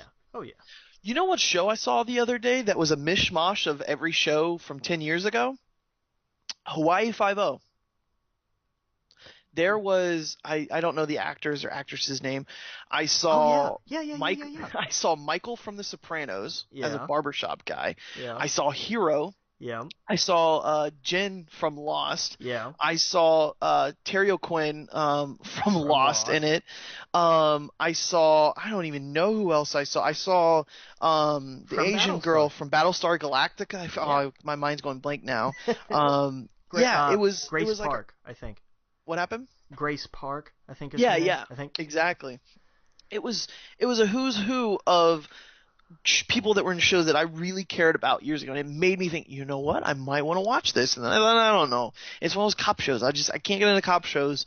Powers was good, but cop shows just they don't reel me in. I think Hurley's on Hawaii Five-0 now. Oh, that was another one. It was Hurley. Yeah. He was sitting in a room where they were like investigating him and he looked worried, and I was like, wait, this is the exact same scene from Lost when Hurley ran into the gas station or whatever, Yeah. and like this is the same scene, and he has that look on his face where you're like, this guy couldn't hurt a fly, why is he in a lot of trouble? It was ridiculous, and I was like, this is Battlestar Galactica. This is Lost. This has Sopranos people in it. Like, I was just like, what the battle is this crazy? Yeah, no, I don't know if you were aware of that. I was just taken back. Yeah, I watched like the first season of that a few years ago, and I was like, this is kind of cool. And then of course, Right. just it was gone because I was doing other stuff. Right. But I was like, I'll get back into that, sure. Right. And then Hero was in it too. I was like, all they need is Jason Fillion to do something. I was like, there you go. Yeah. But yeah, man. So, but I mean, Wait a that's minute, TV. who? That's really what I'm watching, and what I think is going to be the next big TV thing that I'm really looking forward to. I gotta always bring it back to Star Wars, but I think it'd be super cool if Netflix or someone did a Star Wars show. Still waiting to hear about that. I'm hoping we might hear about something like that this year at Star Wars Celebration, where they're like, hey, by the way, we're working on a live action TV show. It'll be on Netflix. Bam. I'd be sold. I think big Star Wars news is going to come from Comic-Con because Marvel will not be there, and I think this is why. See, that's where I have to disagree with you, because Really? Disney loves doing announcements now at their own events. They do it at their Disney Expo, and that's why they're doing it. They have their own Star Wars celebration. True. Yeah, and to me, that's when I heard the news that Marvel wasn't going to be at Comic-Con. I thought, well, that's strange. That's interesting because usually that Comic-Con, the international one, it's all about the movies and not even really the comics. So, they're kind of taking their big spot movie-wise out of the equation. They'll still be there for the comic stuff, I think. Oh, yeah. Yeah, but it won't be like a movie thing. And I think they're saving that for their Disney Expo that they're going to be doing. And that's going to kind of be their thing. So it's going to be interesting. And I mean, I think it'd be cool to have a Star Wars show. The Rogue One, that's the spin-off movie, which, I mean, sounds to me like an X-Men series, or not X-Men, X-Wing series, which would be super cool. Yeah. I always thought that would be an interesting series or maybe a TV show, but hey, if they're going to do a movie. And again, it's called Rogue One, so it might not even be about that. I don't know.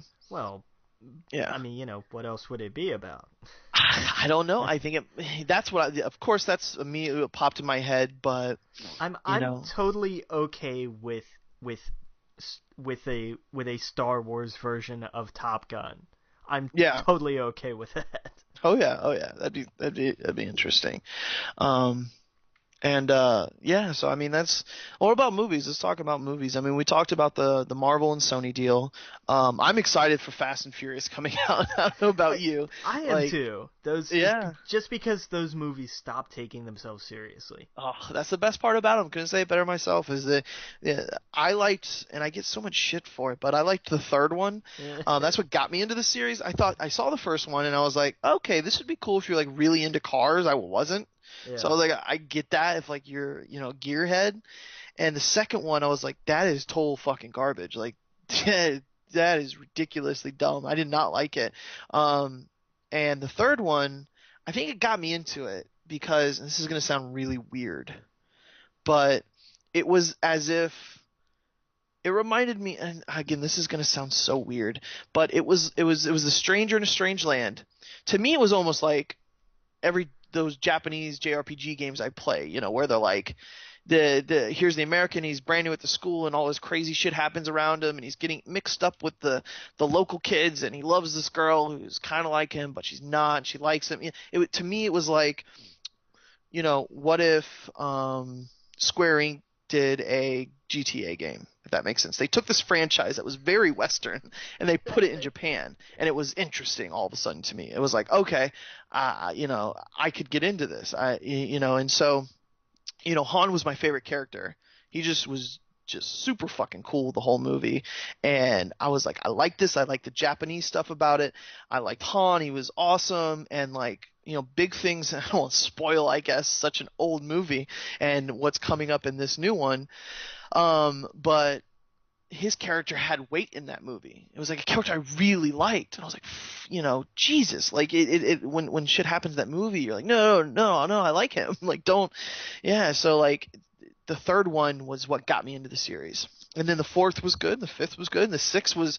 It's one of those films where you get a big ass tub of popcorn, you go to the movie theater, you see it with a bunch of other people that want to see it, and yeah, like opening night, not like a week later with all the high school kids, but like you go and you see it and you just get a big ass tub of popcorn and enjoy the fuck out of it, and that's it. And you don't think about it, you just enjoy it. And it's a bunch of action. It's The Rock doing one-liners, which is what I want from The Rock. I want him to be the badass that walks in the room with the big gun and says, like, whatever one-liner it is. That's what I want. And he performs. I like my dessert first. Oh yeah. But he steals the screen when he's playing that character. And so, and then of course, with all the other actors, and then, Paul Walker, it's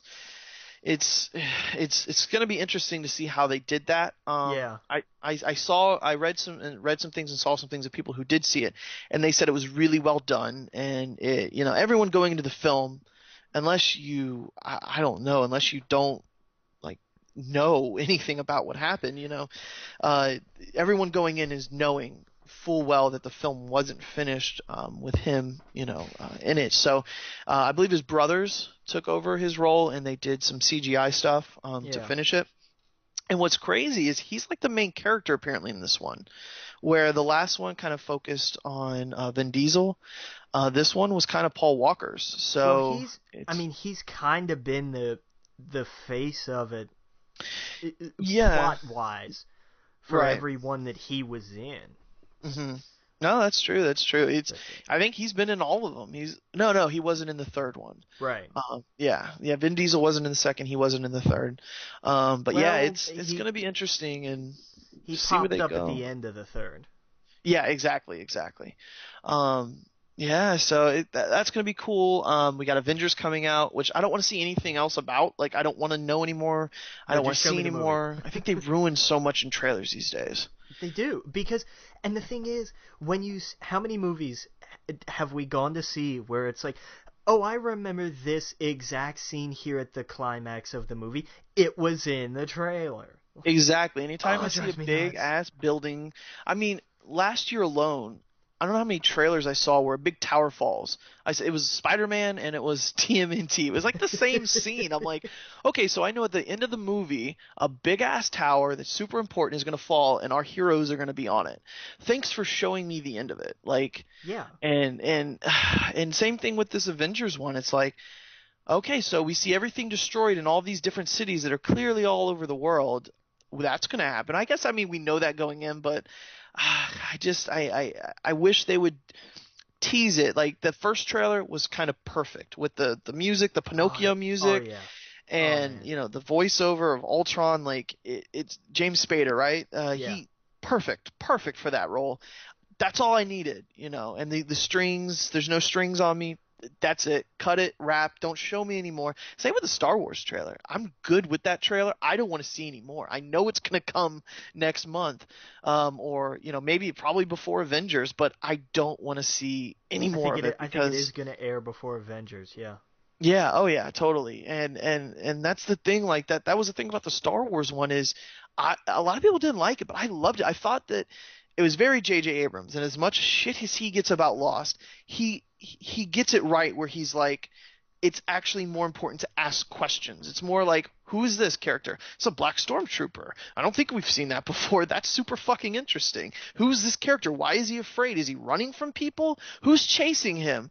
What's this ball robot thing is? Where is it going? It's in a hurry. Is that real? That looks real? Is that really real? And then you're like, oh, who's this girl on the bike? And then all of a sudden you're asked all these questions. Oh, obviously it's a bad guy, the lightsaber. Then bam, all of a sudden he's got the other cross thing, which is cool. I know a lot of people bitched at that, but I thought that was different and interesting. And then bam, at the end you get the money shot, and you're like, all right, I'm fucking in. That last scene, that's me. That was made for me. They shot the trailer for me. You're like that. You see these familiar things like the Millennium Falcon and the TIE fighters fighting each other, in a familiar place, but you've never seen those two together in the same, or those three things together in the same place. So it's like, that's super fucking cool. And they didn't have to show any of the old characters. We know they're coming.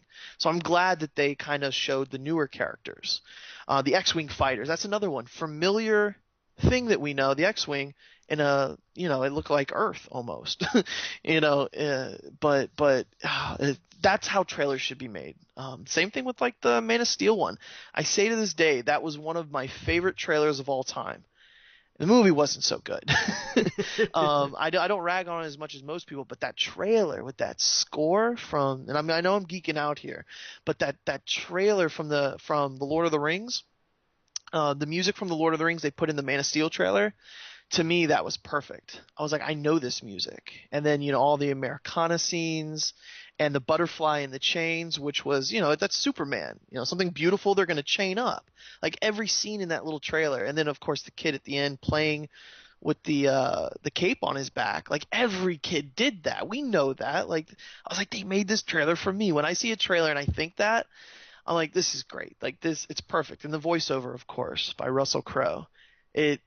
Trailers like that need to exist more than the ones that show you the whole film. Yeah, that's my rant or my geek out about trailers. Hey, man, I'm right there with you because I am good with not everything is like you got to watch this second trailer and this third trailer. It's like I saw the first one, I'm good. That's right. enough.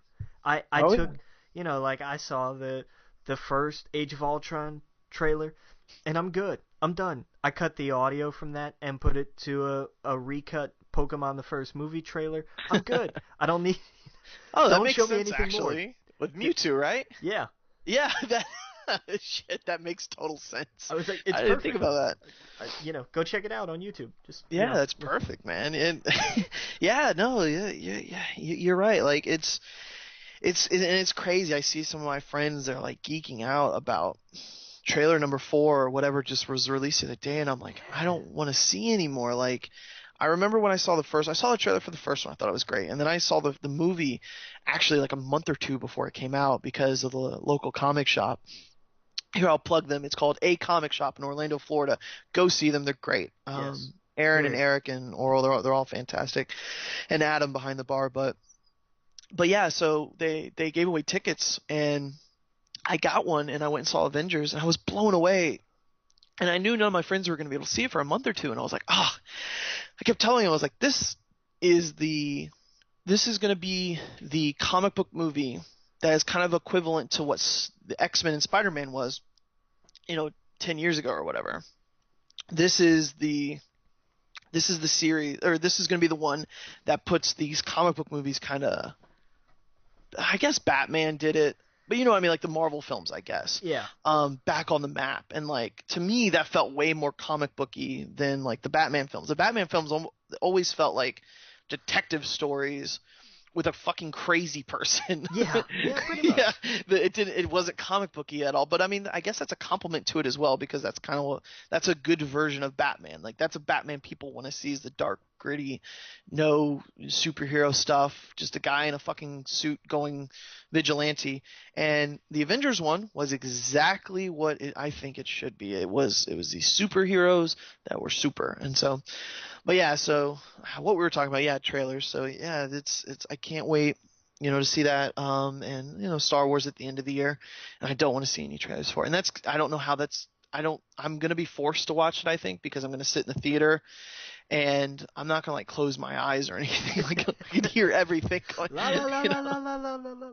Right, just hear the hear Harrison Ford's voice or something, and I'm like, all right, I gotta see this. But yeah, I'm not gonna be on searching for it on the internet. But yeah, no, I mean we've covered a lot of and then we'll talk about comics. This summer, DC has its Convergence, and Marvel has its Secret Wars, which are essentially the same thing. Pretty much, right? Which is crazy, Yeah. Oh yeah. And I gotta say, I don't know about you, but I love Marvel. I read more Marvel than DC. I mean, I like Batman. Scott Snyder, Greg Capullo. Who doesn't? Oh man, yes. Put them down in the history books. Their Oh yeah. Batman run we're watching a legendary Batman run. Oh yeah, oh yeah, absolutely. When it's all said and done, and or 50 years down the road, that will be when people are like, "What's a good run?" That will be that will be up there with the best. Yeah. And yeah, it's great, and they're still on it, and that's kind of rare for I think DC. That I think they probably the only one that's still on the same series. No, I don't know. Yeah, I think so. Yeah, but yeah, no, and I mean that's all that needs to be said really about that is that's how Yeah. good it is. They're like, oh no, why break it if we don't have to, and Game broke, don't fix it. exactly, yeah, and so I've been reading that, caught up with that, and like I like what he's doing with the Joker. He's doing a lot of cool stuff with the Joker and Alfred. I don't know if you've read it, but I won't spoil I'm it, but it's it's no, fun and it's I'm at the crazy and it's what I wanted. yeah. No, I'm up through the end of Zero Year, so I don't know Oh, how many issues back I am. Like I'm not into Endgame at okay. all of that far yet. Yeah, I like what they do, and I don't think this is gonna spoil it or anything, but I like how they explain why the Justice League just can't rush in and save the day. There you go. That's a Yeah, good. because I like that. every time anytime I read something like that, or even on Marvel's side, I'm like, why would the Avengers not show up on such a crisis like this? Same with Batman. I was like, when Batman needs them the most, they're nowhere to be found ever. Superman could be there in an instant and be like, all right, where's he at? I'll destroy him. But nope, nope, nope. This explains it perfectly why Good. Batman's just like, I gotta take care of this, and it's not just because it's his world or his side of the universe. It's like, oh no, oh shit, I can't get help. So it's great. It's really cool. So yeah, he's got a while on that. I don't know if you've heard of Witches from Scott Snyder. Yeah, I've heard of it. I have Oh, heard of okay. it. This will be one of those series that they're gonna they're gonna make into a TV show or a movie, guaranteed. It's super cool. I won't get into spoilers or anything. It's just the best way he explains it, and it's kind of when he was a kid. I guess he lives up in New York. And I don't know if that's where he grew up, but anyway, he had a bunch of woods that was all around him when he was growing up, and he always thought like what was in these woods, and he always heard that there were witches in them, and that always freaked him out because most kids, I think, at least I did, who when I thought of a witch, I thought like the Wicked Witch of the West, Yeah, or pointy like hat, and it cauldron, was never broom. creepy to me, but the way he explains it is like, no, these are these women or people that live in the woods, and they just consume you. And so, for example, and this isn't a spoiler or anything. This is you read about this right in the book. Is that um, these witches there's a curse attached to it where someone will curse you and these things won't stop until they get you, and you constantly see them at the edge of your point of view is. You kind of see you see them on the edge of everything, and you're like, was someone over there looking at me? Is someone over there in the woods to the right of me? And that kind of feeling, I don't know, it's super cool the way they portray it in it, and it's super stylish. It might throw some people off with the art, but it's super stylish with like, I think it's cool. I love it with what they do, and so I don't know. I'm probably not explaining it well, but it's super creepy. It's definitely something to pick up if you like Scott Snyder, and you can tell that this is really personal for him. Like you could tell, like he puts a lot of work in the family and the way they communicate with each other, and a father with his kid, and the kid is actually being bullied, and like you can tell that him as a father, like, oh, like that's got to be the worst thing. Like you want to protect your kid, but you can't be around them all the time, And so like it's super interesting to see. It's going to be super interesting. I've only read like the first 3 or 4 issues, but I'm definitely going to read more. It's cool, and that is going to absolutely be on AMC or Netflix or some movie down the road. Oh, good, Um, good, good. yeah. Oh yeah. Oh yeah. But yeah, pick up Witches if you get a chance. And but yeah, let's talk about Marvel. We've done DC.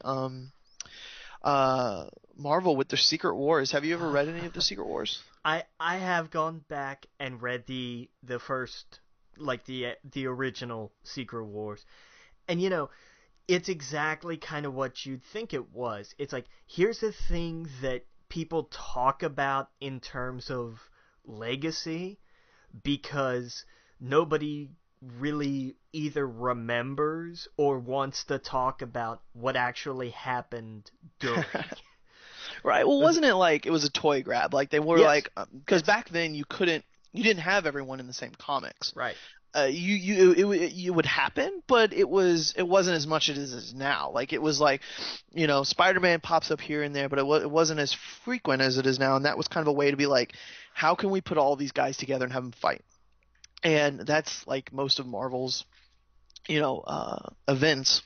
But this one, this one apparently is going to, they haven't really explained well exactly what's going to come out of it, but it's going to be a reboot, I think, of sorts. I personally think they're going to go back to number ones, which they love to do. But it's going to be interesting to see if the world reboots.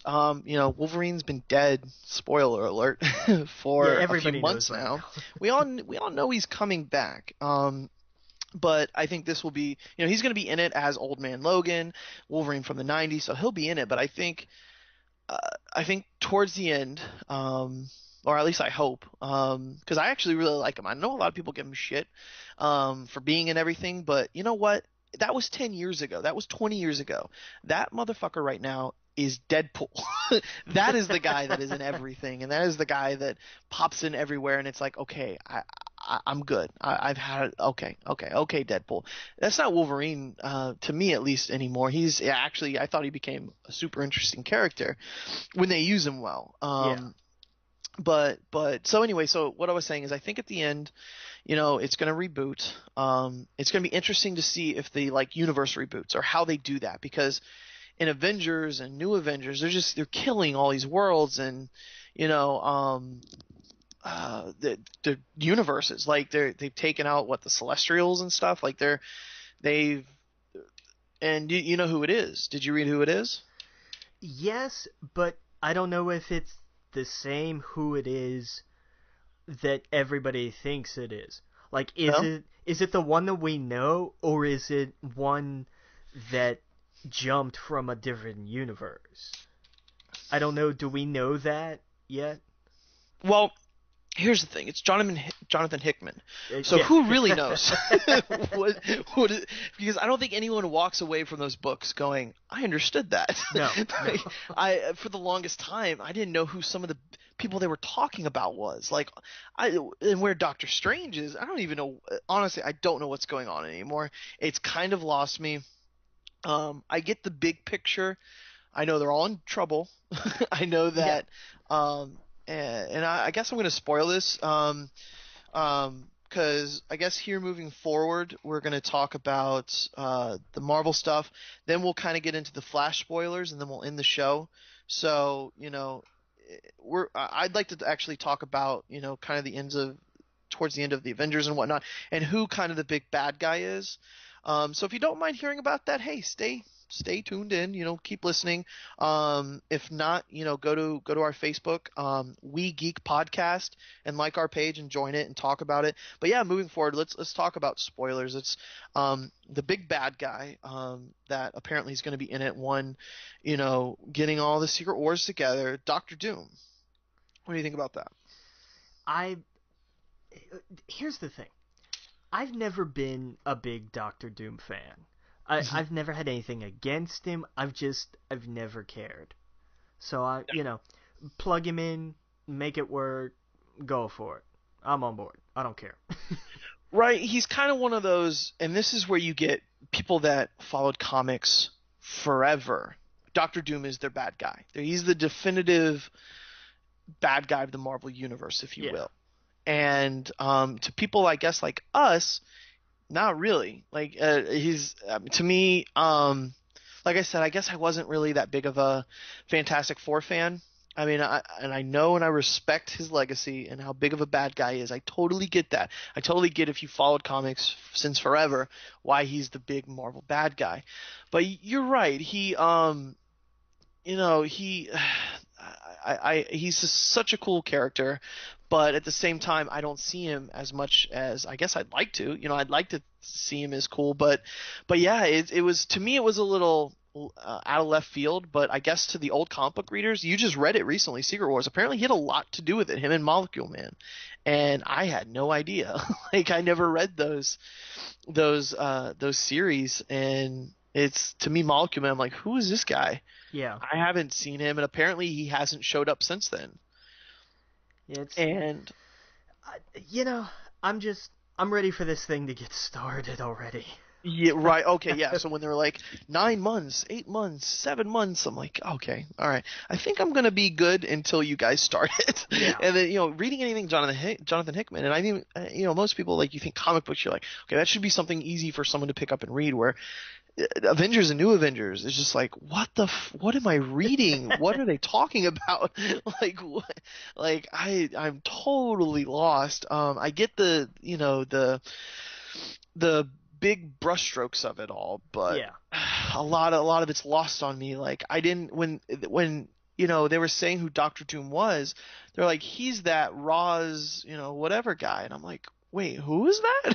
Like, oh, that's the guy that the girl talked about at the beginning of this run that I've totally lost. Yeah. Like, remember when she said they were all this order that I don't remember anything about, was terrified of this thing, guy, whatever person? Yeah, that's Doctor Doom, who right. like 6 issues ago just got into this game. So right, exactly. Yeah, and they're talking about like Ivory Kings, and I think his name's like Raboom Allah, or I don't even know it. I was just like, okay, and somehow Doctor Strange is in charge of a bunch of people, and I can't wait for this. Honestly, I can't wait for it to be done. And I can't wait to, I don't know. I like Jonathan Hickman, but I think the Avengers stuff was too over my head for me. I'd like to see someone else tackle it. Charles Soule, I think he'd be really cool to tackle Avengers. yeah. Someone like that, where, like, I get his stuff. I don't want to say it's a little more dumbed down, but it's not as.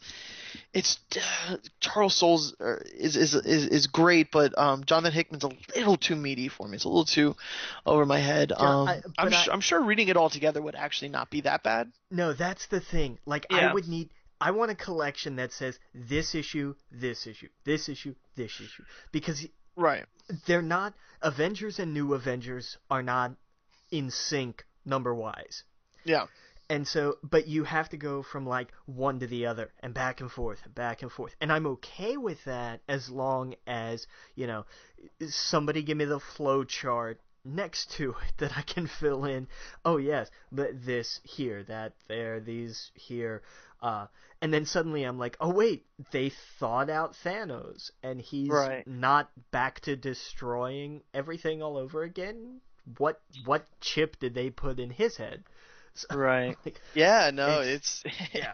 It's gonna be super interesting, and I hope at the end of this, when they all go back to number 1. Like, my big thing is, I grew up like an X-Men's kid, and so like I want to be able to pick up X-Men again, and kind of like, okay, here's the team, here we go, we're off now. I don't want it to be, oh, we're X-Men and everyone hates us, and let's have a splinter group that is also bad too. I want Cyclops to be good again. It did not, his character didn't change for the longest time, and then when it did and he became like a super dick that like a bad guy, they made him a villain.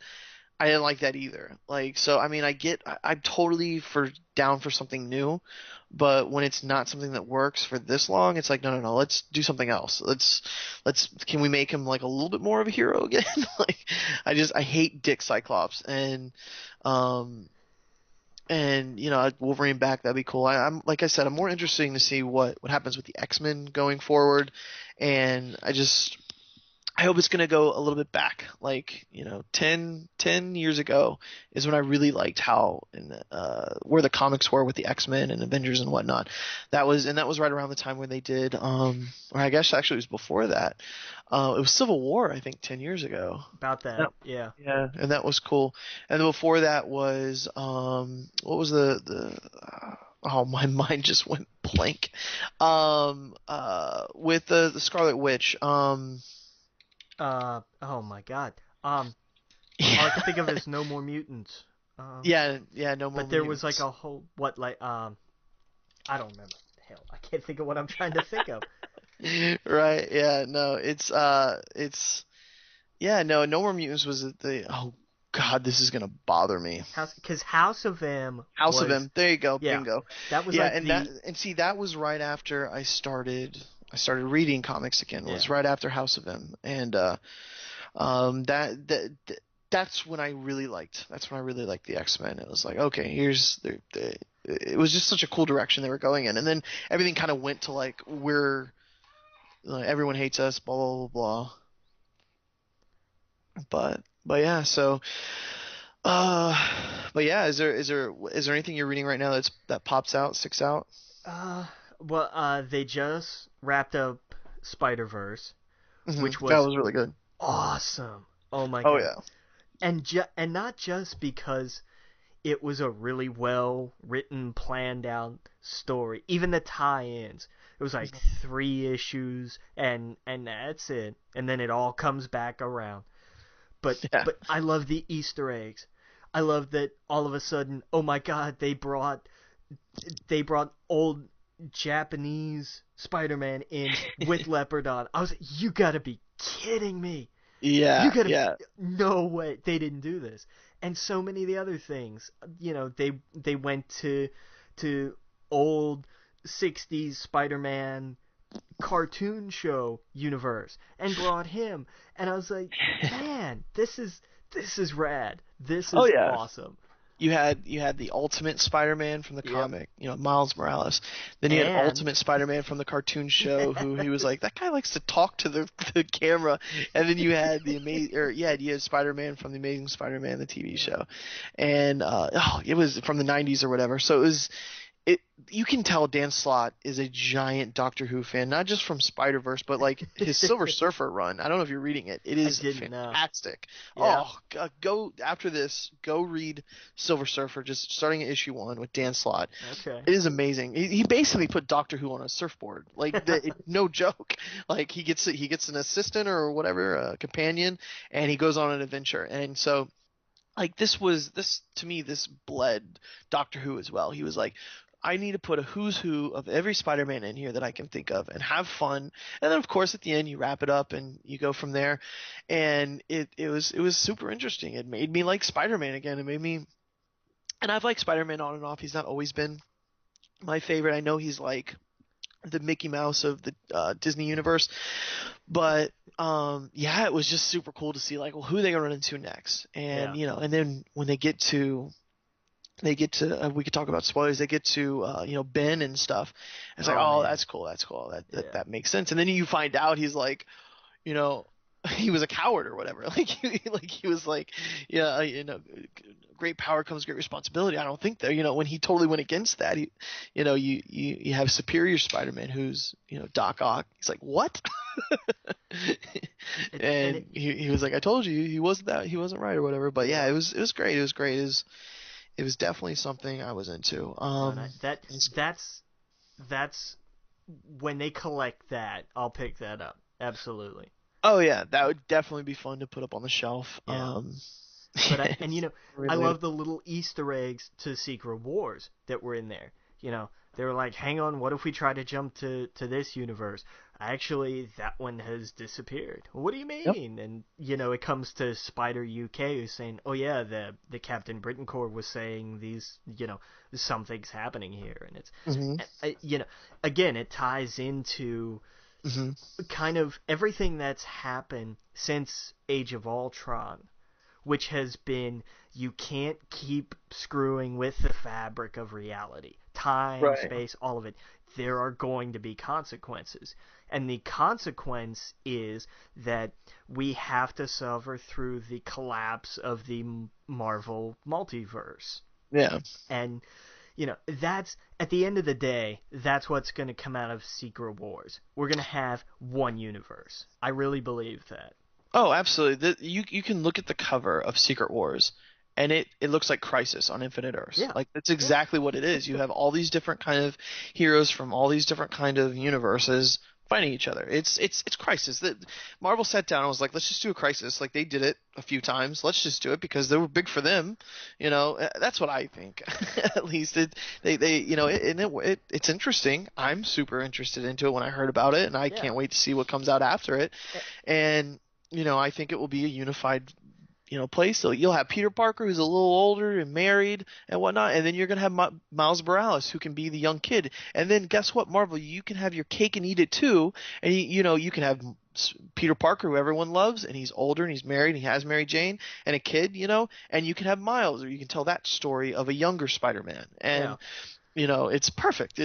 That's where I think that's going to be a big one. Of course, I think they're going to take some people from the Ultimate Universe and put it in there. My prediction is that Professor X will come back, Jean Grey will come back, Wolverine will come back. I think they're going to do a little bit more separation of the teams. Like I don't think Avengers. I think Beast is going to go back more to X-Men and stuff like that. I think it's going to be a little bit more separated than it is now, and I think the Avengers are going to go back to being a little bit more. I'm sorry, not back, but I think they're going to be more like the cinematic universe. I agree. And yeah. I just want to see. Of course, I'm gonna be reading this whole thing because you're probably gonna have to. Yeah. But just when the dust clears, what's the status quo? Mm-hmm. What are we going to be? I mean, we're going to have. I agree that in terms of a lot of things, including the Nova Corps, that's going to come back, and that we're going to have a hard system reset on a lot of these. Yeah. And you're going to say, oh well, it's not that this didn't happen; it's just that we didn't. Big events like this. Mm-hmm. Continuity resetting events almost smack of we painted ourselves into a corner. So in order to get back to where we started, we just had to knock out a wall and walk back around the house again. Right. Well, you can tell that's what they've been doing for the last year or two. Everything has been about time travel, and everything has been about like, hey, maybe we shouldn't be doing this. Yeah.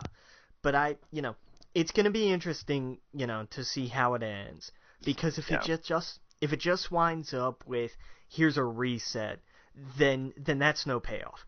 That's garbage. That's a cop out, because it says you can screw up the entirety of reality to this unimaginable extent, and we're just going to kind of say, no, you have to go back to square one. Yeah. And that's no, there has to be, but, and I hear, but Logan, what about the almost infinite number of other universes that had to die because of it? Well, we never had their comics. Screw them. Right. Yeah. No, I totally agree. And I think at the end they'll have, like they do it all of them. There's that little last scene where it's like, that little, it's like the end of any of the Marvel films. You get that little Easter egg at the end, and I'm sure it will be someone crazy like Jean Grey coming back, or like someone going into like, oh, we're all one universe, and then bam, Silver Surfer pops up, or Galactus or something pops up, and he's like, hey, I'm back. Well, yeah, because remember, like we threw Galactus into the negative zone from the Ultimate Universe. Right. Yeah, see, that's the thing. I picked up all new X-Men, and I'm like, what universe is this? Like, Yeah. this has the Cabal in it, and like, what is going on? Like, this isn't where's the Ultimate X-Men? Like, Dead. or yeah, it was all new X-Men I was reading, and I was like, no, this is the Ultimate Universe. Yeah. It was crazy. Yeah, it's super interesting to see where they go now, and I mean, I can't wait. Same thing with DC and Marvel. It seems like I can't wait to see what happens at the end of these events. Yeah. I'm so over the 2 months, 1 month. It's like, just give it to us already. Like, be done with it. No, and that's one thing that I'm looking forward to is the end of the Ultimate Universe. I loved it. It was great. But when they decided to stick with a hard dead means dead rule, Yep.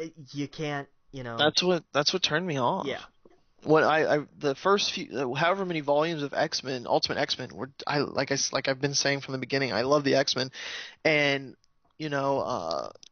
ever since the beginning of that one, the first volume forward until that whole event, Ultimatum or whatever it was. Ultimatum. Yeah. Yeah, I loved it. But then they killed everyone, and I'm like, okay, well, all these side characters, I'm sorry, I don't care about. And the ones they tried to make cool and interesting, I didn't care about and at all. And it was like I liked seeing the ones that I knew about, Wolverine, Beast, Storm, and whatnot, in interesting scenarios because they were kind of the same people I knew, but a different version of them. I was like, okay, I'd like to see him get into new whatever. And then they killed them all. I was like, okay, well, I guess I'm out. And same thing.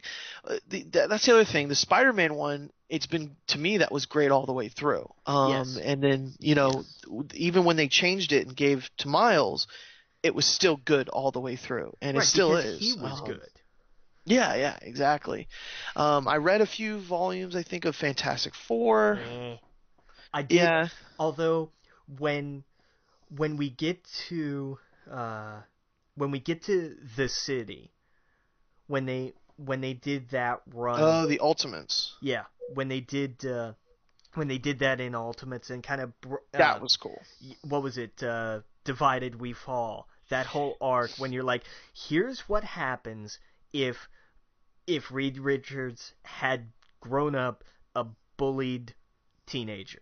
Oh yeah. This is the inevitable conclusion of that, and I loved it. I was like, this is great. This works. Yeah, during that time period in comics, I liked that way more than the Avengers stuff because it was like, this is super cool. And that's the thing. It's like that's the thing about the Ultimate Universe is I liked that when characters died, it held weight, but they screwed up by killing them all. And it's like, at least with Walking Dead, there's a few episodes before someone dies, and you're like, okay. And at least the core characters, they're still kind of there. They still could go at any time, but it wasn't all at once. Same thing with Game of Thrones. Like and that's the thing as well, is they also introduce new characters that might be even more interesting. And you kind of have faith throughout the show that, okay, I thought, oh crap, they killed my favorite character. But you know what? They did introduce this person, and this person's still alive. It wasn't that way with the Ultimate Universe. It was like, no, they're done, and here's all C characters. I was like, but they saw Spider-Man, that was it. Yeah, but the way that entire last arc, the Death of Spider-Man arc, I think will go down as one of the greatest, not just Spider-Man stories, not just end of a superhero stories, but comic book arcs. Yeah. That last 6 issues up to 160, it's perfect. It is a flawless arc. Oh yeah. It's definitely recommend it for anyone who hasn't. And it's going to be interesting moving forward. I have I think I have the first omnibus of Ultimate Spider-Man. Yeah.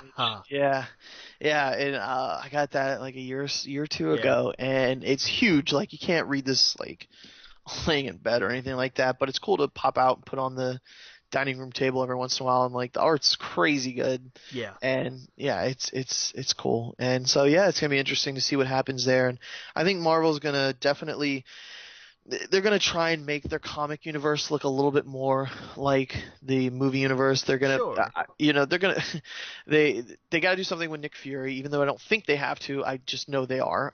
They're gonna, make his son, or they probably make the one in the Ultimate Universe the Nick Fury. That makes sense, I guess. Just Yeah. pop him in there. I don't even know where the regular Nick Fury is now. He's the Watcher. No, he's not. What No, is he's he? dead. Yeah, he's the Watcher now, right? No, I don't think so. Well, I think he's dead. I think at the end of Original Sin, he died. So he became the Watcher. I thought he became like something at the end of it. I don't know. I don't think so. I don't think anybody took over after the Watcher. I know Bucky took over what used to be Nick Fury's like side job of shooting aliens from like across space. Yeah. Whatever the hell that was. I don't know. I like Jason Aaron though. I like his Thor stuff and his. His Thor run is awesome. Oh yeah, his Wolverine and the X-Men's good. Jason Aaron's a good guy. I actually met him at a comic shop. But let me tell you a quick story about that. That was probably one of the dumbest moments of my life, because I was like, oh man, I'm so excited to meet him, and I went up and I had Thor #1, and then I introduced myself, and as I'm walking out, I realized, oh my god, this guy wrote Wolverine and the X-Men. Why did I not see this? Yeah. Why did I not get, hi, I'm Logan, sign this comic you wrote about me? It didn't even register until like I'm halfway out the store, and I was like, oh, you're an idiot. That would have just been such a cool moment, and you blew it. Yeah, that's right. I remember walking in there and seeing you for a moment, and that's not when I met him. I met him, I think, like the year prior to that.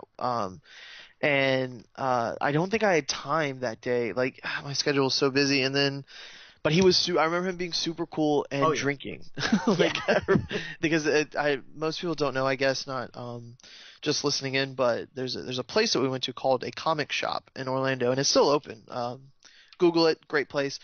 They have a place in the back called the Geek Easy, and there's a bar. It's super genius. Like, why not? Comic shops have to, think outside the box to stay afloat these days, and this is right across the street from Full Sail, which is like a university pretty much for geeks. Like, it's all about, arts and entertainment and that kind of stuff. And so this place, it's a comic shop, and the people in it are super cool. The people who work in it are super cool. They're not dicks. They totally want you to get into them, even if you're brand new. And they have the bar there, so like you can go there and get a drink or whatever. And I think that's what, like, it's really inviting for these writers and artists when they come into town. Aaron's like, hey, come have a beer. Like, let's just hang out. We'll have some people come in, and they'll be like, you're so cool. Here's sign my comic, and that's it. And then every time, and but yeah, that's when I met Jason Aaron, and I was like, this guy's cool. Like, he's totally down to earth, and he writes comics, and he's super fucking cool. And yeah, so it was a total geek out moment for me. I remember, and I know, I'm sure you, like you said, you're like, here's my comic. Yeah, it's like, I didn't, and of course when I introduced myself and he kind of paused, and then I put two and two together later. I was like, idiot, stupid. You know what that reminds me of, and we could talk about this for a little bit before we go, but Mallrats 2. Yes. Can't believe we didn't discuss that earlier. Oh my god. But yeah, man, I've actually been saying since Clerks 2. I told my buddy Tibbles, I was like, Mallrats 2 makes sense because superhero movies are huge right now, and well, I guess this was a little bit after Clerks 2, because that's like right when Transformers was coming out and stuff like that. And I was like, comic book movies are huge right now, and especially when like Avengers hit. I was like, now would be the time to put Brody back in a film, that character. Yes. Yeah, like have him super pissed off that everyone's into comics now, and him be like, I was there before, and you can have them walking around a mall that's dying. Yeah. Have them talk about, how every film is now a blockbuster comic book film, and that's it. Like, it would be perfect. It's the perfect time to do that. It could be super topical. It was just like Clerks. Like, it was like, where were they at in their lives at that point in time? It'd be like, where's Brody at? and yeah, I think I think it's gonna be great.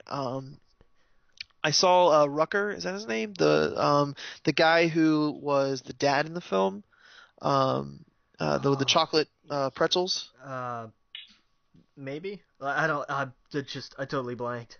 Yeah. I saw him take a picture with Jay, Kevin Smith, and Stan Lee, and they're all putting up their twos Oh with the man. pretzels. So like they're in. You know, Stan Lee is got to make a Oh cameo. yeah. Oh yeah. And it's gonna be great. Because you're like, what are the odds running in? I could just see it now and be like, oh, you again? Like, Yeah. leave me alone. You know, and that movie, I can't wait for that to come out. And I'm more it's excited about that than I was Clerks too. So yeah. And it's it's still not a sailboat. no, yeah, exactly. Like it's just gonna be so cool to see those characters again and to see where they came from the '90s. Like I could totally see him, waking up with his his Wii or whatever, his PlayStation, and it would just be funny if he was in the same place he was then. Yeah. It would just be great. But yeah, I fucking love Kevin Smith films, and I like that now he's just like, fuck it. Studio doesn't want to do it, I'll do it. I'll put up my own money for it. And I mean, there's always money in the banana stand for him. So like, there's always money in he's got Comic Book Men going on. He's got his podcast. He makes movies whatever he wants, and And it it, doesn't. And that's the thing about Clerks 2 is, excuse me, he doesn't need anything except for a camera and a guy following him around in the mall. Like there exactly. doesn't need to be stunts. It just needs to be funny, and just write that. Just write Yeah. funny. And Yeah. he has enough of an audience. He has enough of a fan base where he can make, none of his movies top what, eight No. figures budget wise? Like they're Exactly. cheap. They're Yep. nothing for a studio to say, "Sure, we'll pay for those rights." Absolutely. And then you're done. Right. That's it. We made our Yeah. money, Get some Smashing Pumpkin songs and go and follow a guy in a mall, for 2 hours, and of course they got to visit the flea market that's probably they'll probably go by it and it's closed down or something, but I can't wait.